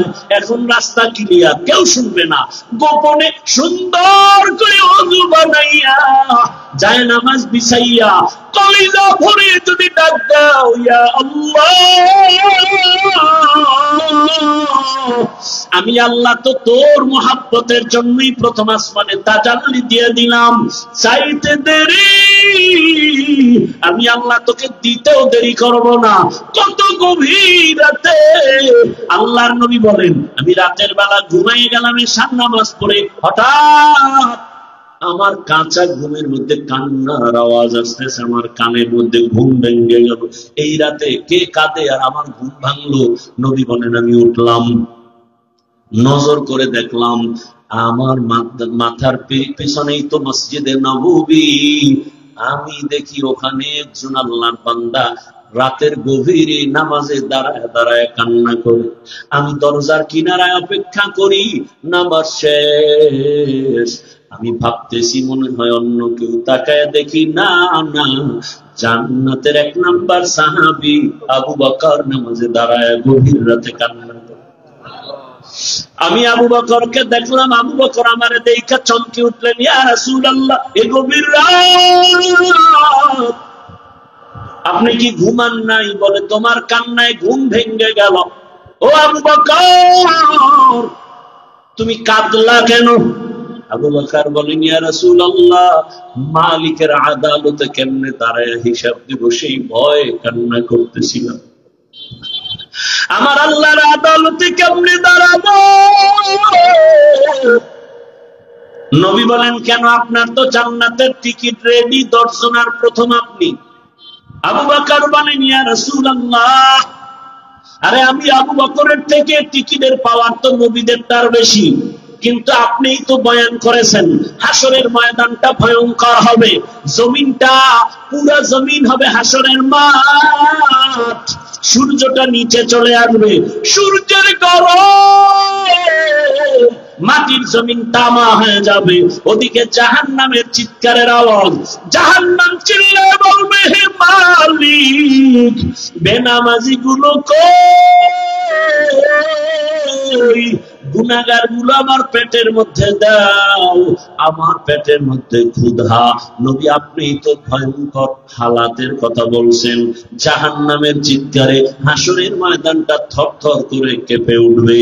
এমনকি আমার আল্লাহ রাত হয়ে আওয়াজ দিবেন লিমানিল মুলকুল ইয়াউম লিল্লাহিল ওয়াহিদিল কাহ্হার এত কঠিন আওয়াজ হবে, হাসরের ময়দানটা থরথর করে কাঁপতে থাকবে। ও নবী, আপনিই বয়ান করেছেন এত কঠিন হালাত, নারী আর পুরুষ সব উলঙ্গ দাঁড়াবে হাসরের মাঠে। আম্মা জান আয়েশা বলেন, নবী মানুষ কি লজ্জা পাবে না? ওরে আয়েশা জানো না, এমন ভয়ঙ্কর হালাত হবে, একজনের দিকে আর একজন তাকাবার হুঁশ হবে না। এমন কঠিন অবস্থায় আল্লাহর নবীরা পর্যন্ত কান্না শুরু করবেন। আদম নবী কান্না করবেন, ঈসা নবী কান্না করবেন, ইব্রাহিম নবীর কান্না, মূসা নবীর কান্না, দাউদ পয়গম্বরের কান্না, নূহ পয়গম্বরের কান্না চলবে। নিজের উপায় নাই, কি উপায় হবে সেই চিন্তা, উম্মতের চিন্তা নাই। ইয়া রাসূলুল্লাহ, এক পর্যায়ে আল্লাহ আবার একটা কঠিন আওয়াজ দিবেন, ওয়ামতাজুল ইয়াউমা আইয়ুহাল মুজরিমুন। আল্লাহ একটা গায়েবী আওয়াজ দিয়ে বলবেন, ও গুনাহগারেরা, ও বেনামাজিরা, ও বেপরদাওয়ালারা, যারা কোরআন হাদিস মানো নাই, আলেম ওলামা মানো নাই, নবী রাসূল মানো নাই, আজকে আমার নেককারদের থেকে তোরা আলাদা হইয়া যা, নেককারদের থেকে আলাদা হ। গুনাহগারেরা ভয়ে আলাদা হবে না। আল্লাহ বলবে, আমি কুদরতি ভাবে বাছুনি দিব, বাঁচতে গিয়া যখন ধরে ফেলবো, ওই গুনাহগার গুলো বাতাসের মতো উড়িয়া উড়িয়া জাহান্নামের রাস্তায় পড়বে। আর আল্লাহ বলবেন, ও আমার পর্দাওয়ালা নামাজি, সূর্যের গরম মাথায় লাগাইস না, আরশে আজিমের নিচে গিয়ে অপেক্ষা কর, রহমতের নবীর সাথে তোমরা সব জান্নাতে যাইবা। আর যারা গুনাহগার বেনামাজি, এদেরকে জাহান্নামের পথে দাঁড় করাইয়া আল্লাহ বলবে, ও ফেরেশতারা লাইনে দাঁড় করাও, আর আমি বাম হাতে আমলনামা দিব। ও রহমতের নবী, আল্লাহ যদি আমি আবু বকরকে ডাইকা বলে, আবু বকর আমার জান্নাত পাইয়া কি নিয়ে আসছো বলো, আমি যদি বলি আল্লাহ তোমার জান্নাতের মহব্বতে তোমাকে পাওয়ার জন্য নামাজ রোজা তেলাওয়াত জিকির নিয়ে আসি, আল্লাহ যদি বলে আবু বকর আমি যেইভাবে নামাজ চাইছি ওইভাবে হক আদায় করে নামাজ আদায় করো নাই, আমি যেইভাবে রোজা চাইছি ওইভাবে হক আদায় করে তুমি রোজা আদায় করো নাই, তোমার আমল আমার কাছে পছন্দ হয় নাই, সাথে সাথে আমার উপরে জাহান্নামের অর্ডার জারি হয়ে যাবে। ওই সময় আমি আবু বকরের কি উপায় হবে? চোখের পানি ছেড়ে কান্না করি, ও পয়গম্বর দোয়া করবেন আল্লাহর আদালতে যেন নাজাতের রাস্তা খুলিয়া যায়। ও আমার যুবক বাবারা, বৃদ্ধ বাবাজিরা, পর্দার আড়ালের মা বোনেরা, আমি যে এত কষ্ট করে আপনাদের যত বয়ান শুনাইছি, আমি একবারও কিন্তু বলি নাই মাদ্রাসায় আসো, স্কুল ছেড়ে দাও, কলেজ ছেড়ে দাও, না, বরং তুমি কলেজে পড়ো, স্কুলে পড়ো, দাবি নাই। তুমি ডাক্তার হও, ইঞ্জিনিয়ার হও, প্রফেসর হও, এসপি হও, ডিসি হও, এমপি মন্ত্রী যাই হও না কেন, অনুরোধ করি বাবা, তোমার মতো কত যুবক স্কুল কলেজে পড়িয়াও নামাজ ছাড়ে না, দাড়ি কাটে না। নিজের বিবেকটাকে জিজ্ঞাসা করো, তোমার কপাল কেন খারাপ, তুমি পারো না কেন? তোমার মতো কত যুবক রাস্তায় গাড়ি চালায়, 5 বেলার নামাজ পড়ে নাই, বলো তুমি কেন পারবা না? তোমার মতো যুবক র্যাব আর্মি পুলিশ বিডিআর এর চাকরি করে নামাজ পড়ে, তুমি কেন পারো না? তোমার মতো যুবক তাকায় দেখো, নদীর মধ্যে মাছ ধরে নামাজ পড়ে, কৃষি কাজ করে নামাজ পড়ে। নিজেকে জিজ্ঞাসা করো, তোমার কপালে কার বদদোয়া লাগছে? মা বাবার, নাকি শিক্ষকের, নাকি উলামায়ে কেরামের? না হয় তোমার মতো যুবক যদি দুনিয়ার সব লাইনে চাকরি করে, ব্যবসা করে, নামাজ পড়ে, তুমি পারো না কেন? ও পর্দার আড়ালের আম্মা জানেরা, আপনার মতো কত মা এই এলাকায় এখনো খুঁজলে পাওয়া যায়, বেপর্দায় চলে না, নামাজ ছাড়ে না, মোবাইলে সময় নষ্ট করে না। ও আম্মা জানেরা, বোনেরা, মনটা কি চায় না একজন আদর্শবান ডাক্তারের মা হয়ে যাবেন? আপনার সন্তানের ব্যবহারে শিক্ষকরাও দোয়া করবে, আপনার সন্তানের আচরণে আলেম ওলামাও দোয়া করবে, আপনার সন্তান ডাক্তারি করবে, নামাজ পড়বে, কোরআন তেলাওয়াত করে আপনাদের জন্য দোয়া করবে। এর আম্মা জান, যদি এমন চান আপনাকে আদর্শবান হতে হবে, আর জমিনে রহমতের নবীর আদর্শ থেকে সুন্দর আদর্শ আর নাই।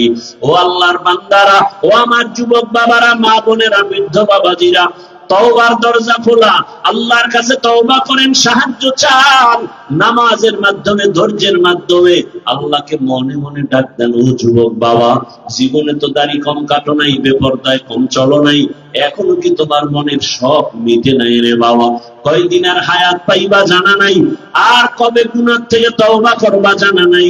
অন্তর যদি ভালো হয়, যদি তওবার নিয়ত থাকে, মনে মনে আমার আল্লাহকে ডাকো আর বলো, হে আল্লাহ, জীবনে কত হাতের দ্বারা গুনাহ করলাম, জবানের দ্বারা গুনাহ করেছি, চোখের দ্বারা গুনাহ করেছি। ও আল্লাহ, আমার মতো যুবক জেনারেল লাইনে থাকিয়া যদি নামাজ পড়ে আমি কেন পারবো না?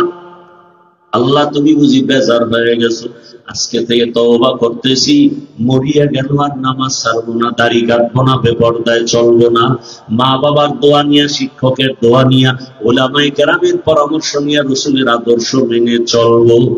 আর আলেমদের মহব্বত অন্তরে নাও, কারণ উলামায়ে কেরাম তোমার জন্য চোখের পানি ছেড়ে আল্লাহর কাছে দোয়া করে, গোটা উম্মতের হেদায়েতের জন্য দোয়া করে। আরে এত কষ্ট করে লেখাপড়া করে এই মাদ্রাসার সন্তানগুলো খোঁজ নিয়ে দেখবা, রাতের বেলা ঘুমায় না, ভোর রাতে উঠিয়া মাওলার কোরআন তেলাওয়াত করে, নামাজ পড়ে, দোয়া করে। এলাকায় শান্তি দাও, অসুস্থ রোগীদের সুস্থ বানাও। ওই উলামায়ে কেরামের দোয়া নিয়ে চলিও রে যুবক। আর উলামায়ে কেরাম যেখানে তৈরি হয়, ওদিকে তোমার অন্তরটা নরম রাখিয়া পারলে সহযোগিতা করিও। আর আল্লাহকে বলিও, আল্লাহ, আলেম হইতে পারি নাই, একজন আলেমের সহযোগী হতে চাই, একটু সহযোগিতাও করিও। আল্লাহর মুহাব্বতে কোরআনওয়ালাদের সহযোগিতা করা, জীবন তোমার দুনিয়াতেও কামিয়াব হবে, পরকালেও কামিয়াব হবে। খবরদার এমন অন্তর যেন না হয় যে কোরআনওয়ালাও হতে পারলো না, কোরআনওয়ালাদের খেদমতেও তুমি আসতে পারলা না, এমন বদনসিব যেন তোমার না হয়। আল্লাহর কাছে অন্তর দিয়া তওবা করো, জীবনে আর গুনাহ করবো না, নামাজ ছাড়বো না, বেপরদায় চলবো না, দাড়ি কাটবো না। তওবা করার মতো যদি অন্তর তৈরি হয়, মুনাফিকি না থাকে, খাঁটি তওবার নিয়তে দুটো হাত আল্লাহকে দেখায়া দাও। আয় আল্লাহ, হাতগুলো কবুল করে নেন, তওবা কবুল করে নেন, তওবার উপরে মজবুত হইয়া চলা তৌফিক দান করেন, আমিন। আলহামদুলিল্লাহি রাব্বিল আলামিন, والصلاة والسلام على سيد الأنبياء والمرسلين وعلى آله وأصحابه أجمعين يا أرحم الراحمين يا أرحم الراحمين يا أرحم الراحمين رب ارحمهما كما ربياني صغيرا اللهم إنك عفو كريم تحب العفو فاعف عنا اللهم إنا نسألك علما نافعا ورزقا واسعا وشفاء من كل داء اللهم إنا نعوذ بك من البرص والجنون والجذام وسيء الأسقام وديار মালিক গুনার বোঝা নিয়ে আপনার দরওয়াজায় হাজির হয়েছে কুদরতের নজর দিয়ে দেখে এই ময়দানে কত উলামায়ে কেরাম, কত মুরব্বী হাজী সাহেব, কত ব্যবসায়ী, কত চাকরিজীবী যুবক ছাত্র ভাইরা আমার, পর্দার আড়ালের মা বোনেরা, আমরা সবাই জাহান্নামের আসামি, গুনাহগার। তওবার নিয়তে হাত তুলেছি, গুনাহ নিয়ে কবরে যেতে চাই না রে মালিক, গুনাহগার হয়ে আপনার আদালতে হাজির হতে চাই না, ক্ষমা চাই, মেহেরবানি করে গুনাহমুক্ত জীবন দান করেন, তওবা কবুল করে নেন, এ মাহফিল কবুল করে নেন, আয়োজনকারী সহযোগিতাকারীদের কবুল করে নেন। আয় আল্লাহ, ঘরে ঘরে সুন্নতের বাতি জ্বালায়া দেন, মা বোনদের আবেদা বানায় দেন, পর্দাওয়ালা বানায় দেন, সন্তানগুলো নেককার বানায় দেন, লেখাপড়া যারা করে পরীক্ষার্থী কামিয়াবি বিধান করেন। আমার কলিজার যুবক যারা প্রত্যেকের দিনের খাদিম বানায় দেন, পাঁচ ওয়াক্ত নামাজি বানায় দেন। আয় আল্লাহ, মোবাইলের গুনাহ থেকে হেফাজত করেন হে মালিক। আয় আল্লাহ, সারা দুনিয়াবাসীকে মাফ করে দেন। প্রবাসের জীবনে যারা আছে হেফাজত করি। বাংলার জমিন ইসলামের জন্য কবুল করে নেন। উলামায়ে কেরামদের এক বানায়া দেন আল্লাহ। বাতিলের মোকাবেলায় বিজয় দান করেন। মা বোনদের কবুল করে নেন। আয় আল্লাহ, নবীজির সুন্নাতওয়ালা জিন্দেগি দান করে, নবীজির রওজা মুবারকে গিয়া সালাম দেওয়ার তৌফিক দান করে, বাইতুল্লাহ গিলাফ ধরে লাব্বাইক বলার তৌফিক দান করে। ও দয়ার মালিক, মেহেরবানি করে মাদ্রাসা কবুল করে নেন। আয় আল্লাহ, মসজিদ কবুল করে নেন, এলাকাবাসীকে কবুল করে নেন, অন্যান্য শিক্ষা প্রতিষ্ঠান নবীর আদর্শে কবুল করে নেন। আয় আল্লাহ, মুহিব্বিন মুতাআল্লিকিনদের কবুল করে নেন। আয় আল্লাহ, ইলম হিকমত আমলে বরকত বাড়ায় দেন। উলামা তোলাবা উম্মতের অন্তরে ইজ্জত মুহাব্বত রহমত বাড়ায় দেন আল্লাহ। আয় আল্লাহ, আওয়াজে কথায় রুহানিয়াতে স্পষ্টতা রহমত বাড়ায় দেন। মুখালিফের মুআফিক বানায় দেন। জাহিরি বাতিনি দুশমনের মোকাবেলায় বিজয় দান করেন। আয় আল্লাহ, নবীজির রওজা বাইতুল্লাহ জিয়ারতের জন্য কবুল করে নেন। রব্বুল আলামিন, সারা দুনিয়া ইজ্জতের সাথে খেদমতের জন্য কবুল করে নেন। ইজ্জতের জীবন দান করেন। আয় আল্লাহ, আমরা যারা হাত তুলেছি জানি না ময়দানে কারায়াতি, জীবনে আর বাবা দেখবে না, বাবাকে বাবা বলে ডাক দিতেও পারবে না। কে যেন মা হারা অসহায়, মেহেরবানি করে সবার কবর জান্নাত বানায় দেন। আম্বিয়ায়ে কেরাম, সাহাবায়ে কেরাম, শুহাদায়ে কেরাম, আউলিয়ায়ে কেরাম, আসহাবে কেরামদের কবর জান্নাতে উঁচু বানায় দেন আল্লাহ। জান্নাতে তার মাকাম উঁচু বানায় দেন।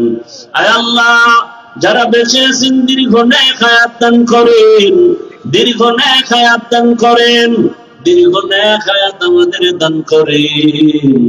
অসুস্থ যারা সুস্থ বানায় দেন, সুস্থতার নিয়ামতকে দাইমান কবুল করে নেন। আয় আল্লাহ, চলার পথে ইজ্জতের সাথে নিরাপদে কবুল করে নেন। আয় আল্লাহ, মুখালিফের মুআফিক বানায় দেন। আয় আল্লাহ, নবীজির মুহাব্বতে আমাদের দিনের নেক আশা পুরায় দেন। সুবহানাল্লাহি ওয়া বিহামদিহি, সুবহানাল্লাহিল আযীম। ওয়া সাল্লাল্লাহু তাআলা আলা খায়রি খালকিহি মুহাম্মাদিন ওয়া আলিহি ওয়া আসহাবিহি আজমাইন।